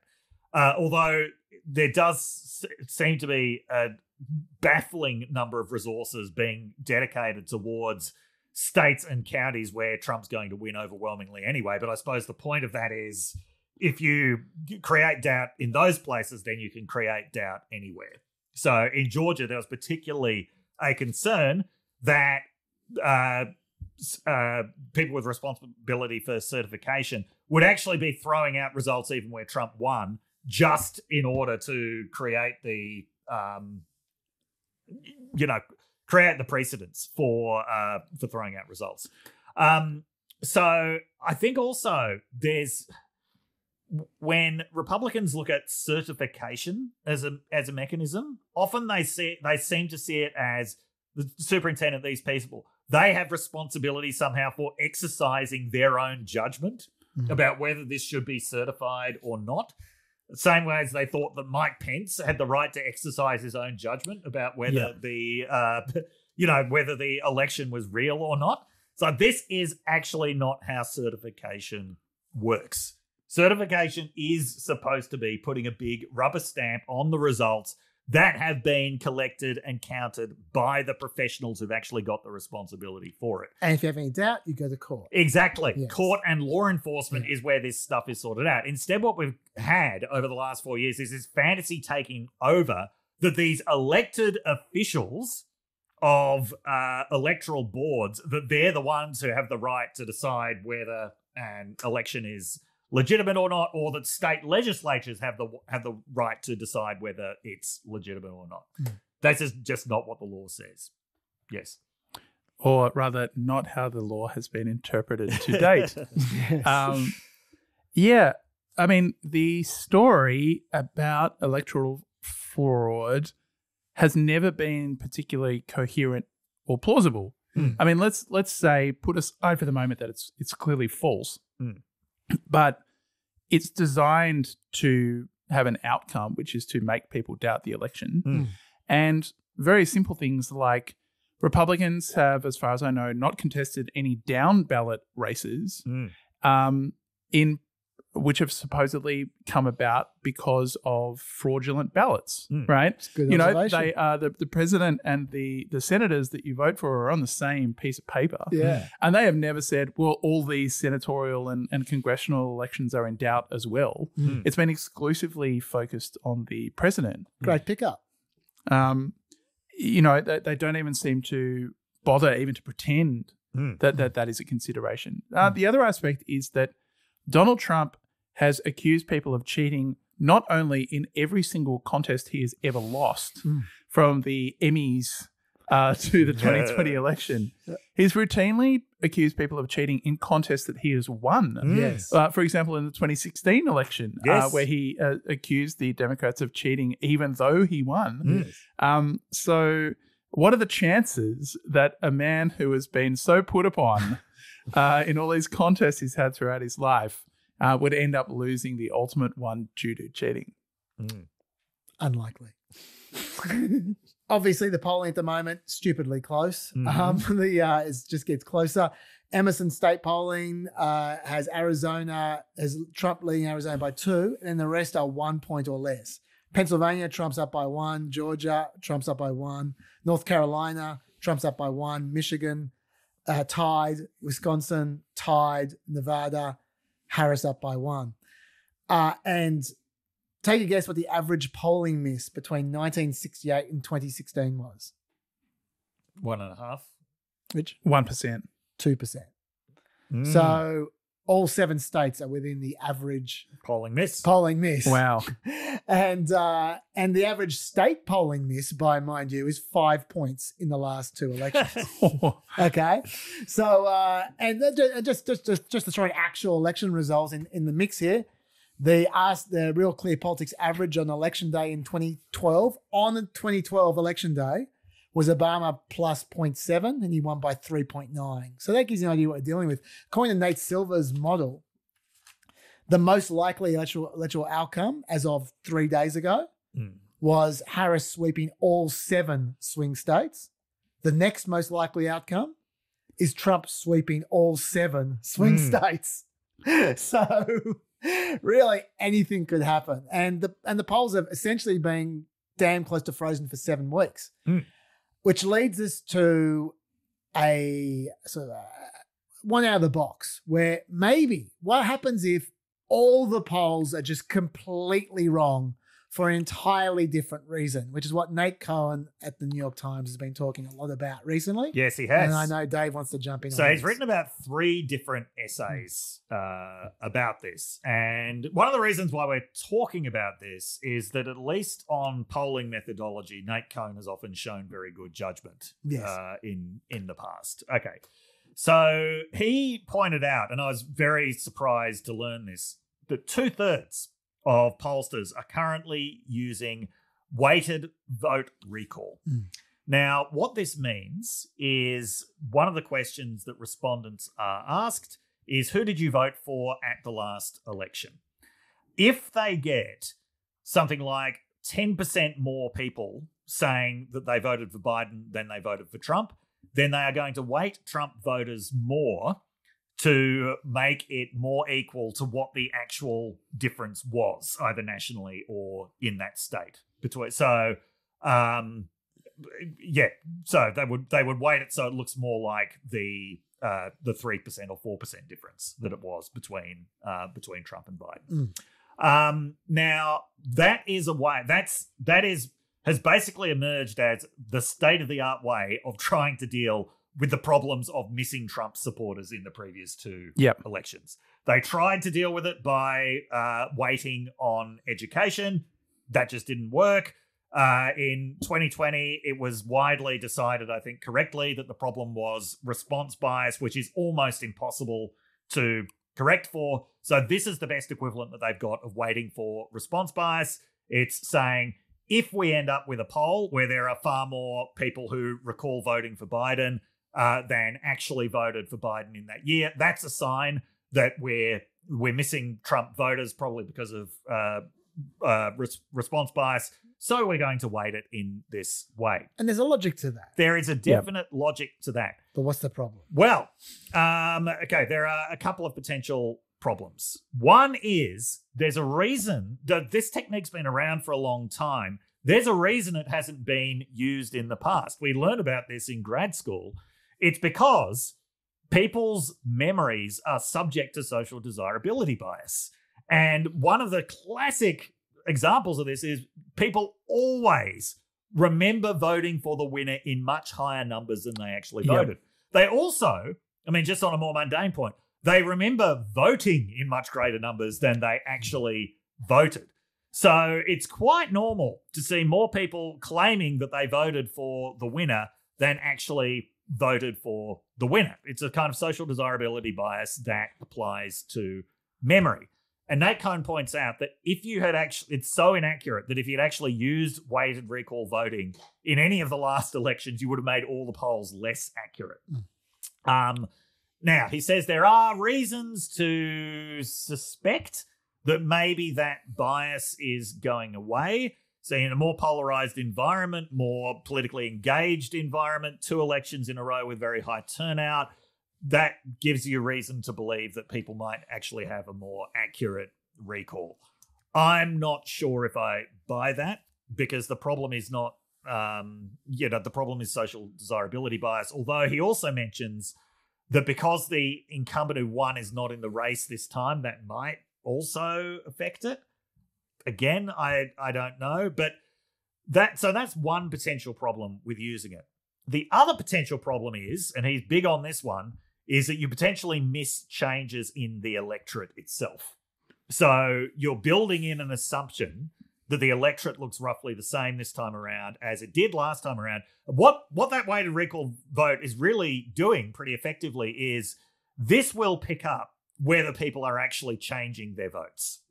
But elections aren't necessarily decided by people changing their votes. They're often decided by different people voting at different elections. Yeah. This might be what it doesn't pick up. So Cohn, I think, started writing about this because, like every pollster or like every poll aggregator, he gets a bit defensive.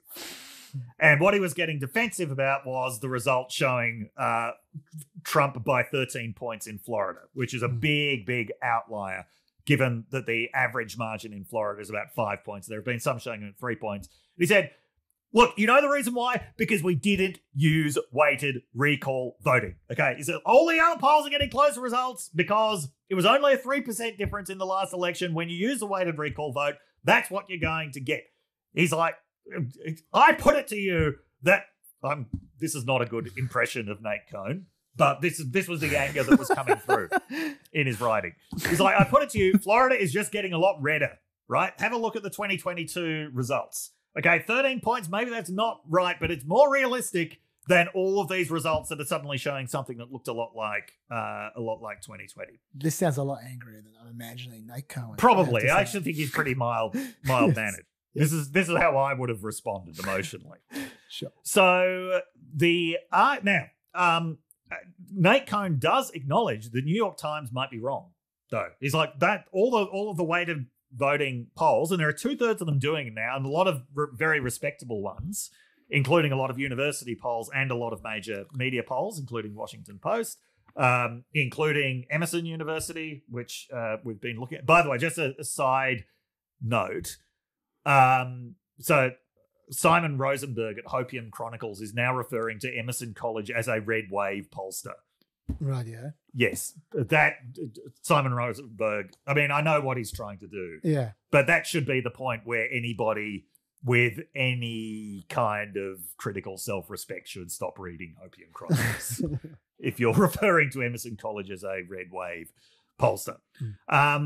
But okay, so they may be right, they may be wrong, but you can imagine the effect that this is having on the polls. Probably the single biggest effect that this would have is it makes the polls very stable. Yes. If there are changes going on in the electorate, if you're using respondents weighting them by recall vote, that is just going to make it a lot more stable. And as he points out, so two of the big ones that don't use it are New York Times and Quinnipiac. Yeah. What they have been notable for is bouncing around. Yeah. And so looking at the last set of Quinnipiac polls, yeah, they had Trump up in Michigan and Wisconsin. They had Harris up in Pennsylvania. They just released another one today that had Trump up by 5 in Georgia and Harris up by 3 in North Carolina. Yeah. So these are very clearly not being the bounce is not being held down by the weighting. New York Times, Sienna, similarly, it keeps having these results which are not going along with the rest of the polls. They kept showing either Trump in front or an even race nationally while everyone else was showing Harris in front. The latest New York Times Sienna poll now shows Harris in front. That might be a more realistic picture of what's actually going on. Can I just say, yes, to me, this defeats the purpose of having polls at all. Yeah. If you're just going to say, okay, let's just pretend it's exactly like the last election. Yeah. Then you already know the answer before you go out. Yeah. Like it's going to be like the last election. Yeah. Which, surprise, surprise, all these weighted poll votes look like. I mean, I respect the fact that they don't want to miss Donald Trump's voters again, and that this is a pretty reliable way of making sure that they don't. But as you say, like why have polls? Yeah. Then. Yeah, look, I mean, I think they're trying hard, and they're trying hard. I sympathise with them. I sympathise with them, and I thought the criticism of Al Pacino was an actor, as that he always played himself, but I thought that you doing yourself as Nate Cohen angry was superb. It's very difficult to poll people who don't talk to you. Yes. Yeah. This is distinct from what was previously called the shy Tory effect in the UK. Yes. The shy Trumper effect are people who are going to vote for Trump but tell you that they're going to vote for a Democrat because they find that reality embarrassing. They're ashamed of themselves, and they should be. But see, I always thought that was bullshit.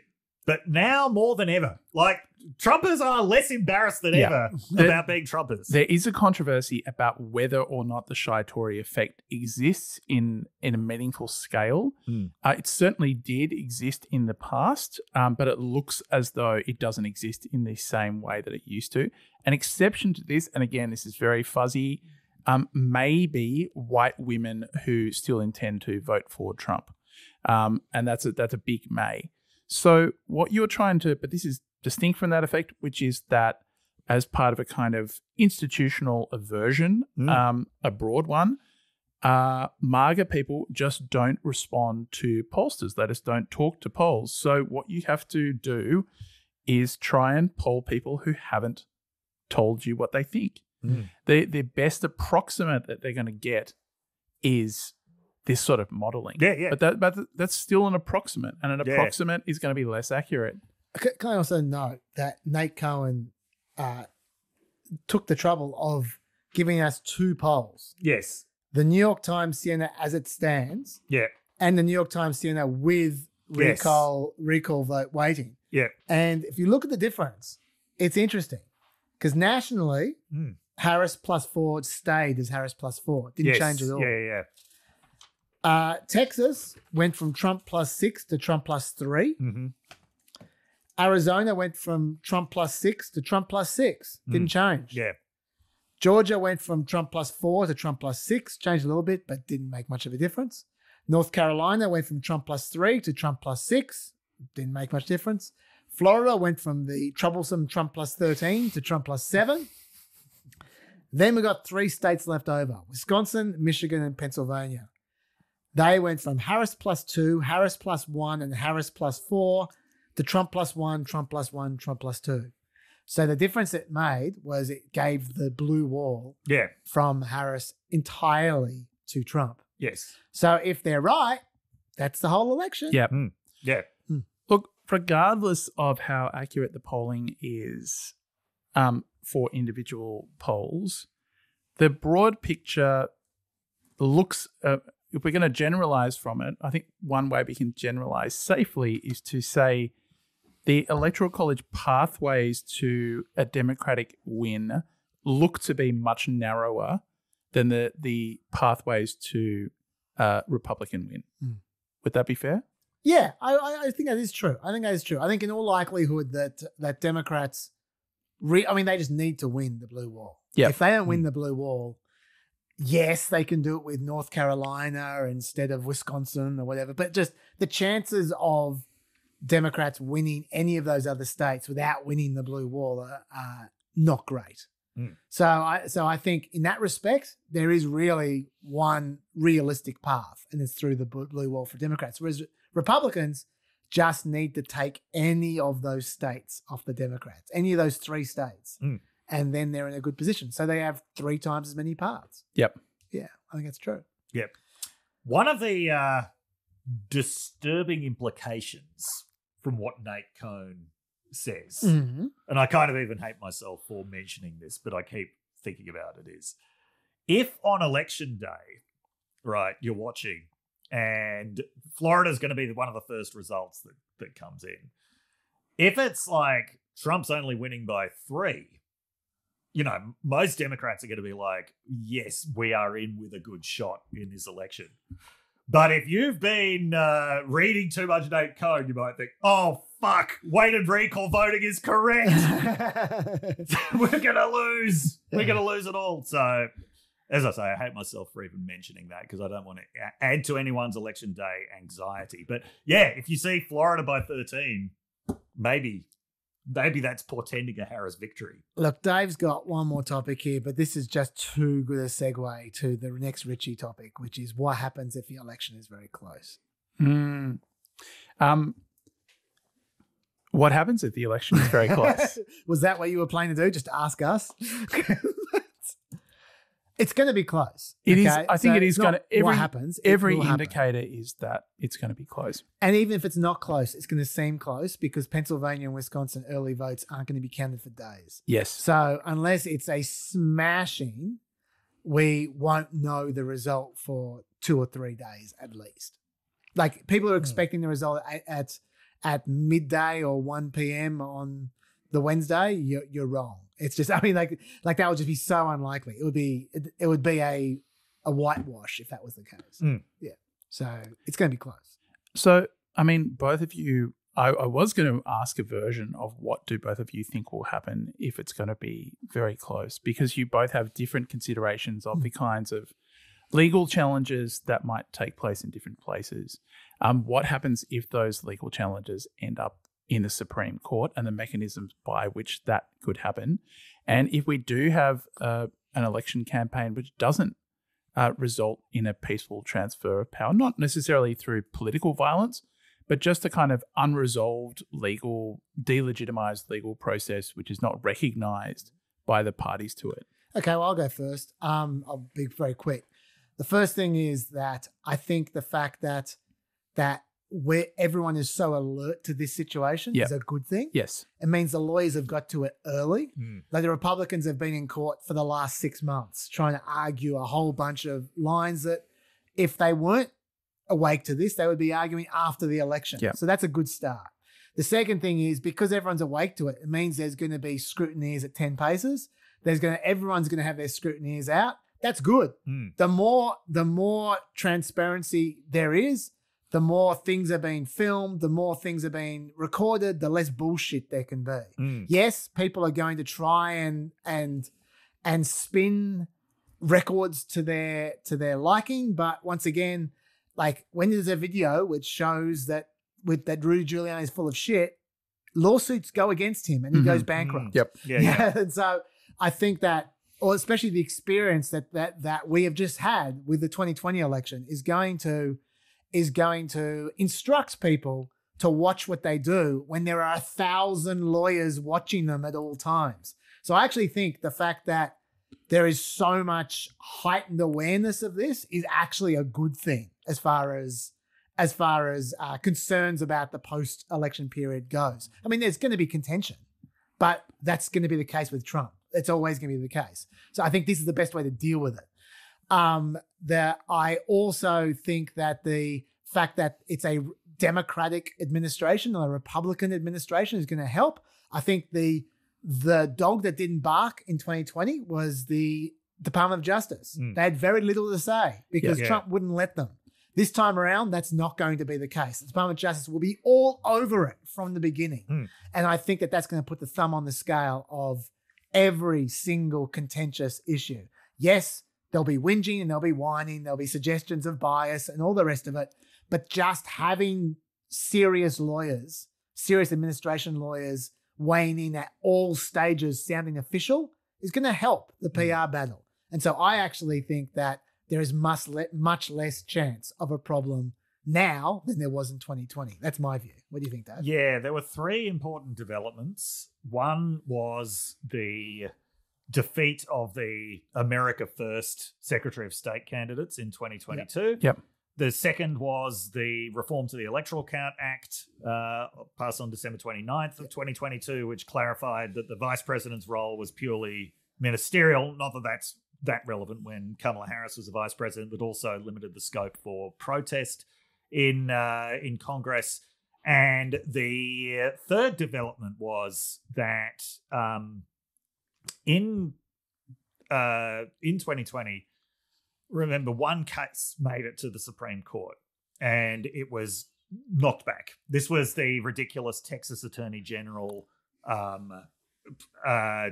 trying to say that Pennsylvania had wounded the voters of Texas by changing laws around COVID. I think that could be the precedent for how it would actually go if it got to the Supreme Court.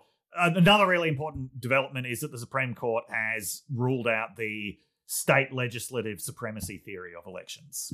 That's a good point. So as well. what had been the legal centerpiece of it, which was try and get everything sent back to state legislatures, that's not going to hold water. So in other words, the same tactics that were tried last time will not work this time.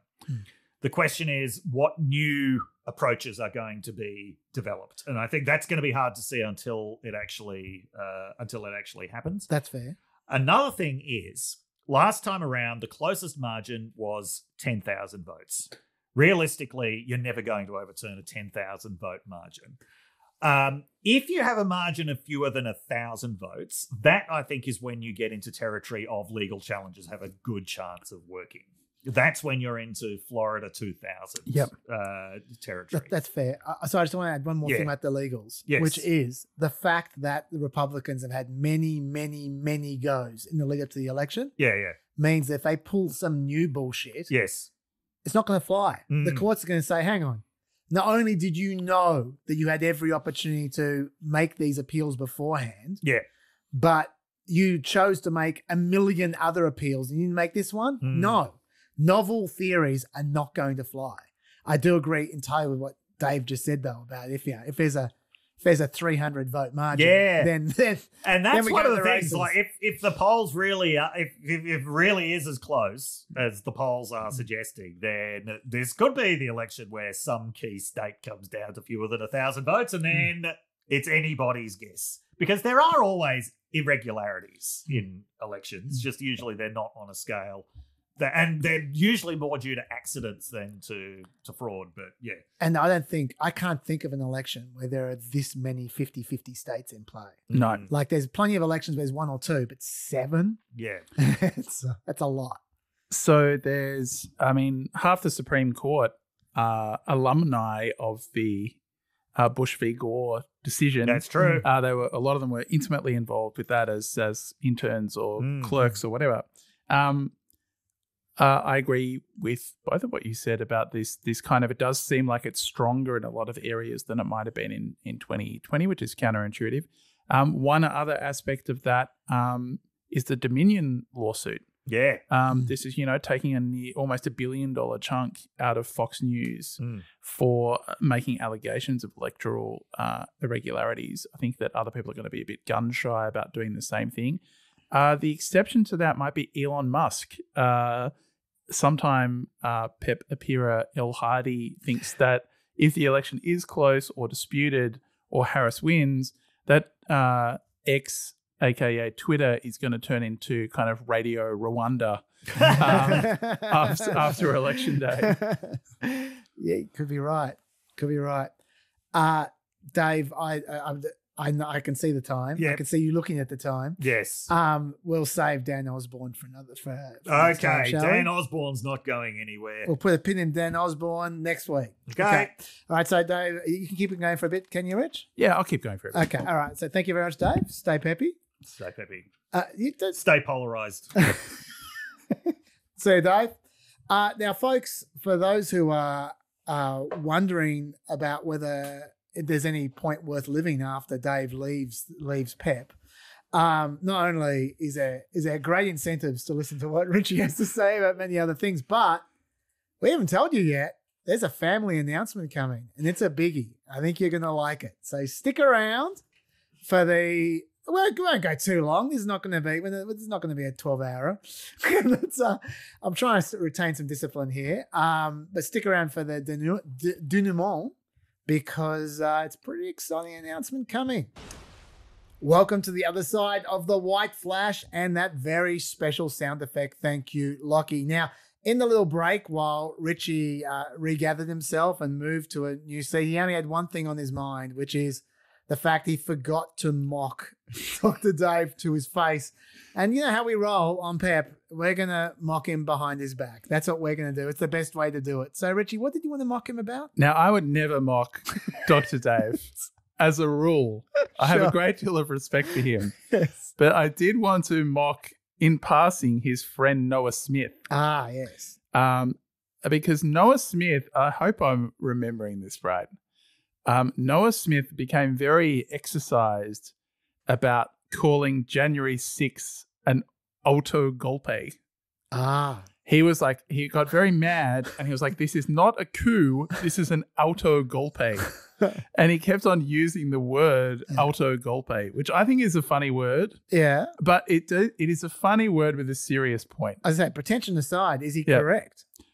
Look, technically he is correct. And the reason, Dr. Dave says when he imagines a smart man, he's imagining Noah Smith. Yeah. I'm now imagining Noah Smith saying the word auto golpe. But the point of all this is that it's much more difficult to lodge this kind of objection, to get this momentum going when you don't have the White House, right? Yeah. This sort of electoral contestation is much easier when you have the bully pulpit of the presidency, especially with this sort of unitary executive theory stuff of you can just tell the Justice Department what to do and they have to do it. It's just much more difficult. There are narrower pathways to electoral contestation from outside the White House, I think would be fair. Absolutely. And you know, the other thing about all this, and when we're charting forward what's going to happen, if this goes all the way to January 6th, which Trump's going to probably try and make it unless he wins, Trump's going to have his hands full, you know. There's going to be a few court cases going around in that period. Yes. It's and that's going to chip away at his credibility. Not that he has a huge amount of credibility, but what credibility there is, if he's in court at the time facing charges about January 6th, that's going to undermine his arguments, I would have thought, at the time.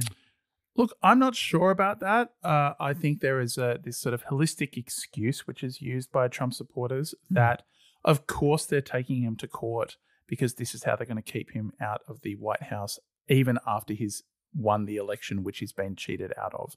It's kind of all the pathways in Choose Your Own Adventure lead back to Trump being a persecuted warrior. Yes. That is true. Although I wasn't referring to them. I was referring to everyone but them. Sure. Yes. I think they're already on board, aren't they? Yeah, probably.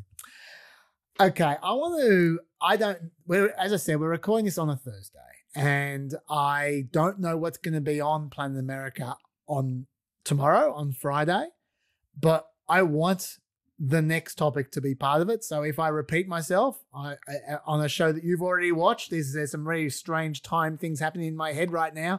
Try to wrap my head around it. I apologize for what you have already seen, which hasn't happened yet. But this may not come up in Planet America. I don't know, because the nature of the fireside chat is we improvise a bit. So I don't know if it's going to happen. But regardless, I want to talk about this, at least on PEP, because I think this is the most important but not talked about aspect of the election campaign right now. Hasn't been mentioned largely. I think it's about to be mentioned a lot more. So I want to be the first to mention it that you know of. And that is, I want to talk about the under the radar anti-trans campaign. At the moment, you would think that the battleground, at least in Trump's world, involves immigration. Every rally he's talking about immigration, migrant crime, crime this, migrant that. You'd think it's crime and migrants. But you know what? He doesn't run ads on them at all. Where people spend their money, that's where the campaign is actually at. Now I'm going to play you with that little teasing little intro. I'm going to play you a couple of ads, and then we're going to talk to them. Okay, so this is the first ad. Wallace supports taxpayer-funded sex changes for prisoners. Surgery. For prisoners. For prisoners. Every transgender inmate in the prison system would have access. It's hard to believe, but it's true. Even the liberal media was shocked Kamala supports taxpayer-funded sex changes for prisoners and illegal aliens. Every transgender inmate would have access. Kamala's for they, them. President Trump is for you. I'm Donald J. Trump, and I approve this message. That's a brilliantly evil tagline, by the way. Kamala's for they, them, and Trump is for you. Now, you might say, well, hang on. In fact, I don't think many people are going to say this, but once again, I'm giving the benefit of the doubt. You might say, oh, hang on. That's not an anti-trans campaign. That's an anti-left campaign. That's how left-wing she is with all her woke policies. That's what this is. Well, if you don't think that's blatantly scaremongering about trans people, well, how about I play you another ad where it becomes a little bit clearer? He murdered a father of 3, sentenced to life in prison. Kamala Harris pushed to use tax dollars to pay for his sex change. I made sure that they changed the policy so that every transgender inmate would have access. It sounds insane because it is insane. Kamala was the first to help pay for a prisoner's sex change. The power that I had, I used it in a way that was about pushing for the movement, frankly, and the agenda. Kamala's agenda is they, them, not you. Okay, so now her agenda is supporting murderers. That's what her agenda is now. It's all about helping out the murderers, which is a bit more blatant. So let's talk numbers here. According to Ad Impact, Trump has spent $12 million on that first ad in the last month, $17 million on that second ad in the last 2 weeks. Those 2 ads have been seen 950 million times. The states they run in, Pennsylvania, North Carolina, Georgia, and Wisconsin. What a surprise. $30 million of Trump's $66 million in ad spending has been on those 2 trans ads. Right? So almost half. The next highest topic is Bidenomics at $10.6 million. So inflation and all that kind of stuff. He's not advertising about immigration at all, really. There's a couple of $100,000 spent on immigration. The advertising is almost half of it about trans people. So let's talk about these ads. First of all, are they true? Yes, they are 100% true. Like those quotes are not taken out of context. The positions are true. They are true. Those are facts. Okay, so that's the first thing. Number two, is it misleading? Of course it's misleading. All right, so let's get into this. Well, it's not. There are more misleading ads out there, but this is definitely a bit misleading. They're leaving out a few essential elements. Under Estelle versus Gamble, which is a Supreme Court case in 1976, the government has to provide needed medical care for prisoners. They are legally obliged to. Over the years, the courts have upheld that gender-affirming care qualifies as needed medical care many times. There have been a number of court cases about this now. So they are legally obligated to do this. The first such court case, which tested out this exact theory, is the government obligated to pay for these operations that Trump is implying Kamala Harris is desperate to fund. The first court case was in 2015 in California. Guess who represented the state trying to block that payment in 2015 in California? It was Kamala Harris. And she lost the case. And since then, California has had 20 inmates receive gender-affirming surgery. And other states have since followed suit. A federal court upheld this principle in 2022. So the same principle applies federally. If Trump becomes president again, he's going to have to abide by those laws as well. There's nothing he can do about it. It's the law. Now, since then, since 2015, Kamala Harris has said that she thinks this should happen. That interview they played in both those ads, that wasn't taken out of context. Kamala Harris was supportive of this policy. Okay, so let's not pretend that she's been dragged there kicking and screaming, even though she tried to block it originally. She came around, right? And in fact, she has since renounced that court case. She said, I was just representing the state doing what I had to do. Yeah. But the fact remains, whether she likes it or not, she's legally obligated to allow those exact scenarios to happen. And Trump as well is obliged to allow them to happen. First of all, do you have any thoughts so far? Yeah, so I'm not sure if you're getting to this. You might be, because you said Trump is obliged to do this as well. But the Harris campaign chose, as a countermeasure to this, as a response to this ad, through their Twitter account at least, to point out that the Trump administration had also provided similar gender-affirming care to prisoners. But that is not exactly a full-throated defense of the trans movement. To say, and there were some Twitter lefties getting quite exercised by this, saying, saying you did it too at an attack ad is not really standing up for the trans community. No, that's certainly the case. And it's very consistent with the entire Kamala Harris campaign, which is at no point in time stood up for immigration. Yep. At no point in time have they really stood up for climate change measures. Like they're ducking and hiding as much as they possibly can. That is their strategy. It's a small target strategy. And and so those activists who say that are absolutely correct. Yep. It's in my personal view, I mean, look, my views are kind of irrelevant, I guess, in this case here. I think people who watch or listen to PEP a lot would have worked out by now that I'm pretty pro-trans, but I'm even more pro-immigration. I'm more pro-immigration than I'm pro-anything. Like, pro-immigration is my thing. I love immigration. And I hate the fact that the Kamala Harris has at no point in time tried to defend the positivity of immigration during this campaign. But that's the campaign she's running, so we might as well just get used to it. Yeah. I mean, this strategy is not coming out of nowhere, right? No. This strategy is coming from playing defense in areas where polling and public sentiment and other things show that they're weak. And playing attack for Republican voters. She's trying to win Republican voters. Exactly right. Yeah. The people who follow trans issues tend, and for whom it is a deciding factor in how they vote, tend to be pretty intense about it. And look, I want to tread carefully in this area, and I won't talk about it too much.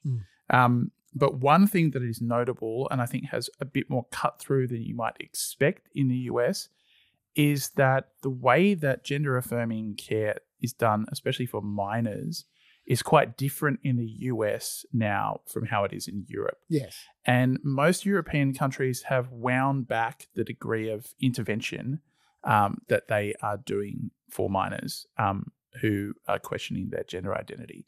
So, I mean, that's also American culture generally has a bias in favor of action, and American medicine has a bias in favor of interventions, right?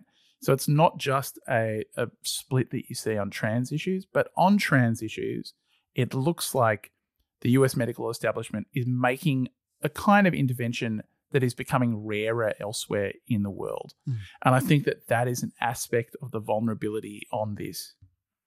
I think that's a good call. I suppose my next question though is this going to work? Is this an intelligent tactic?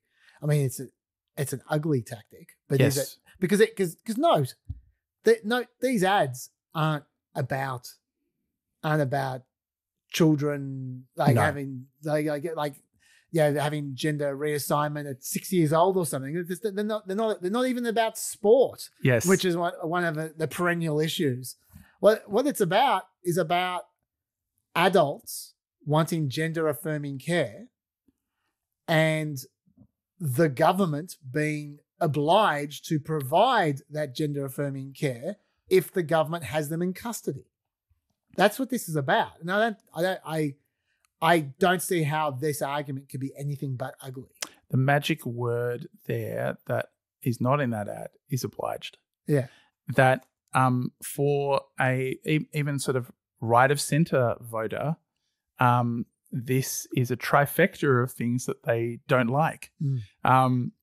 It's the kind of the government expenditure and largesse on a category of people who don't deserve it, for an issue that they have questions over, for people in prison as well. I mean, that's I can see why they think it's a potent weapon, even if it is an ugly one. The interesting thing about this, when we ask, is it going to work, is that this is not the first time trans issues have come up in an election. No. And I can't think of a time when they've worked. Yeah, it's... The bathroom in Virginia. Yes. That didn't work. In North Carolina, the bathroom election campaign in North Carolina with Pat McCrory 4 years ago, whatever it was, that didn't work. In Kentucky, we're not even talking New York here. Kentucky, they tried a transgender sport campaign, transgender people competing against biological women in sports, in school sports, against Annie Bashir, who, by the way, did not take a backward step. He just said, "No, I'm not. I'm not going Kamala Harris. I'm not going to chuck a Kamala Harris on this one. I'm just standing up for it." He still won. Yep. In Kentucky. So I think there's a real question mark about how effective these kinds of issues. It doesn't mean that red states are on side with all of the politics associated with transgender politics, but do they think it's a voting issue is the question. That's right. And especially a centerpiece of an electoral campaign. I mean, outstripping spending on Bidenomics attack ads that way, they think they're onto a winner here. And like you say, that's in spite of a track record of it losing. Yeah. I'll tell you what I reckon is going on here. This is just my speculation. What I reckon is we are seeing vividly Donald Trump's decline with this strategy. When I say decline, I don't mean him losing.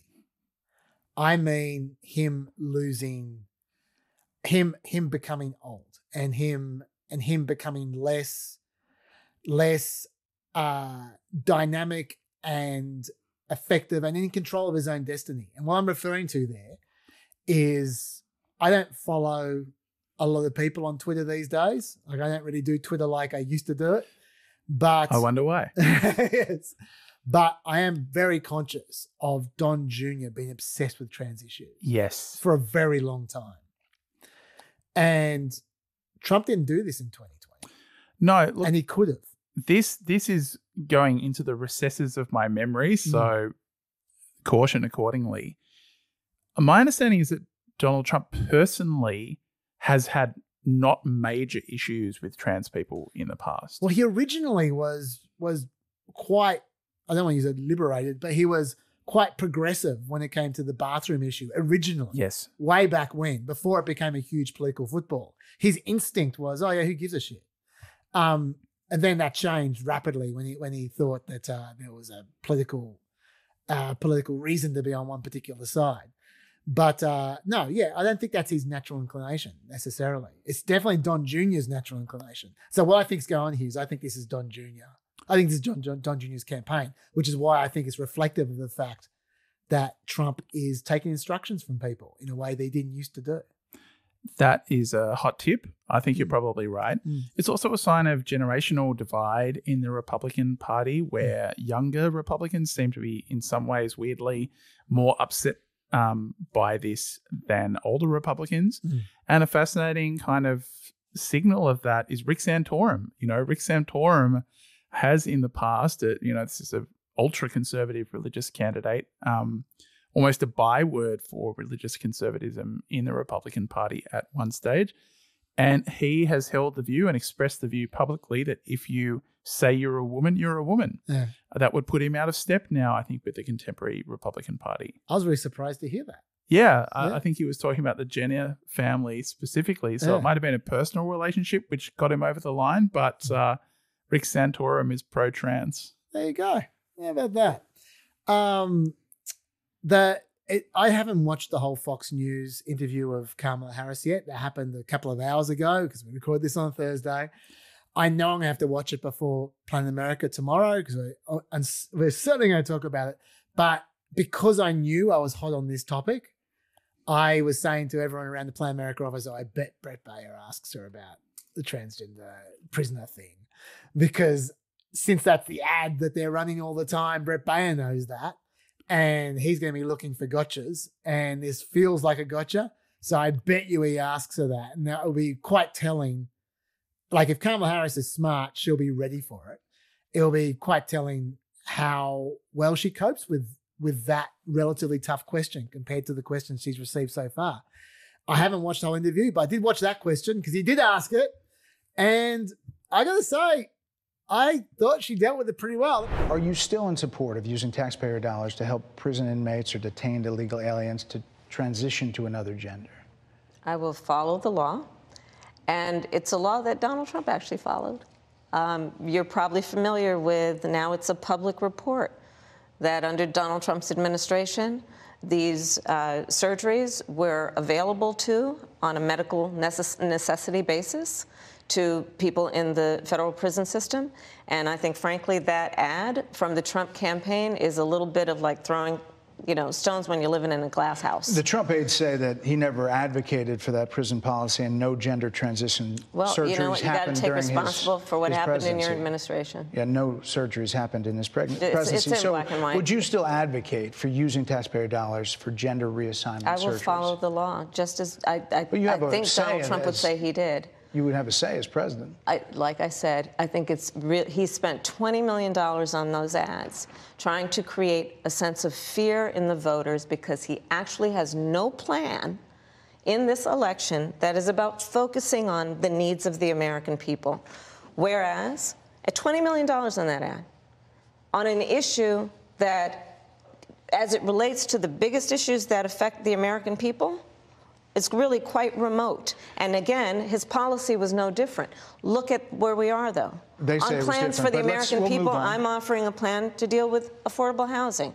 I'm offering a plan to deal with what we need to do to strengthen small businesses, which are the backbone of America's economy. I am offering a plan that is about taking care of young parents and giving them the support they need. My plans for the economy will strengthen the economy, as have been reviewed by 16 Nobel laureates, Goldman Sachs, Moody's, and recently the Wall Street Journal, which have all studied our plans and have indicated my plans for our economy would strengthen our economy, his would make them weaker, Why do you would think more ignite people inflation and invite a recession by the middle of next year. Those are the facts. A response is to defend by attacking. Yep. Be firm. Change the topic to what she wants to talk about. I think that's pretty good response. What do you think? Yeah, I mean, look, this is standard kind of what a politician is supposed to do in a TV interview, especially a hostile one, is get back to your talking points. That is something that Harris does with regularity, even for a politician. In the Australian Labor Party, used to call it the vomit principle, that you would say the line until you wanted to vomit. Is it effective? Part of the distinction, I'm not sure. I think there are some other areas in that interview. I haven't watched the whole thing, but this is the first hostile interview first a more abrasive style of interview that Harris has done in a while. I wouldn't say it's a flying colours pass from what I've seen. And one of the distinctions between her and Trump is that Trump varies his talking points. He doesn't say them verbatim every time. He is fairly inventive in the way that he brings things on or off topic. And he's, brought in a new style. He's largely responsible for a sort of sense of spontaneity in the way that politicians speak that many voters seem to have found refreshing. Harris doesn't seem to have adopted very much of that style. And she's also returning to this kind of elite consensus, decency party candidate stuff. I mean, would I, if I was advising a Democratic president, tell them to say that they have the seal of approval from Goldman Sachs? I'm not sure that I would. Yeah. Fair enough. Yeah. Interesting though. I mean, look, it's slightly dangerous talking about topics before, but like while they're pretty fresh and I haven't had a chance to do lots of reading on them and so forth.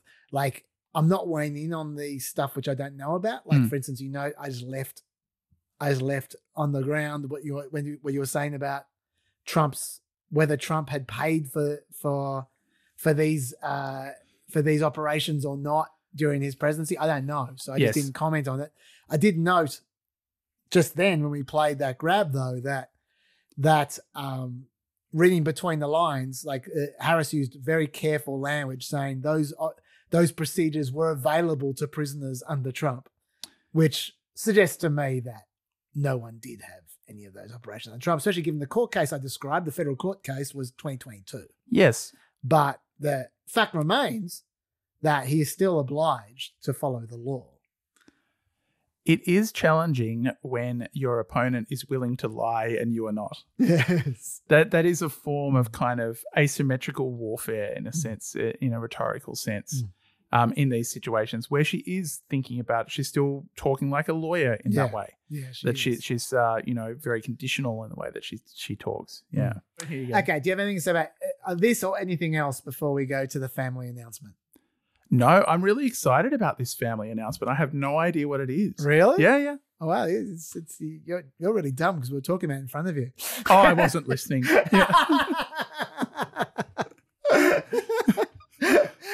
That's the best way to survive in Pep World. You can stick around if you want.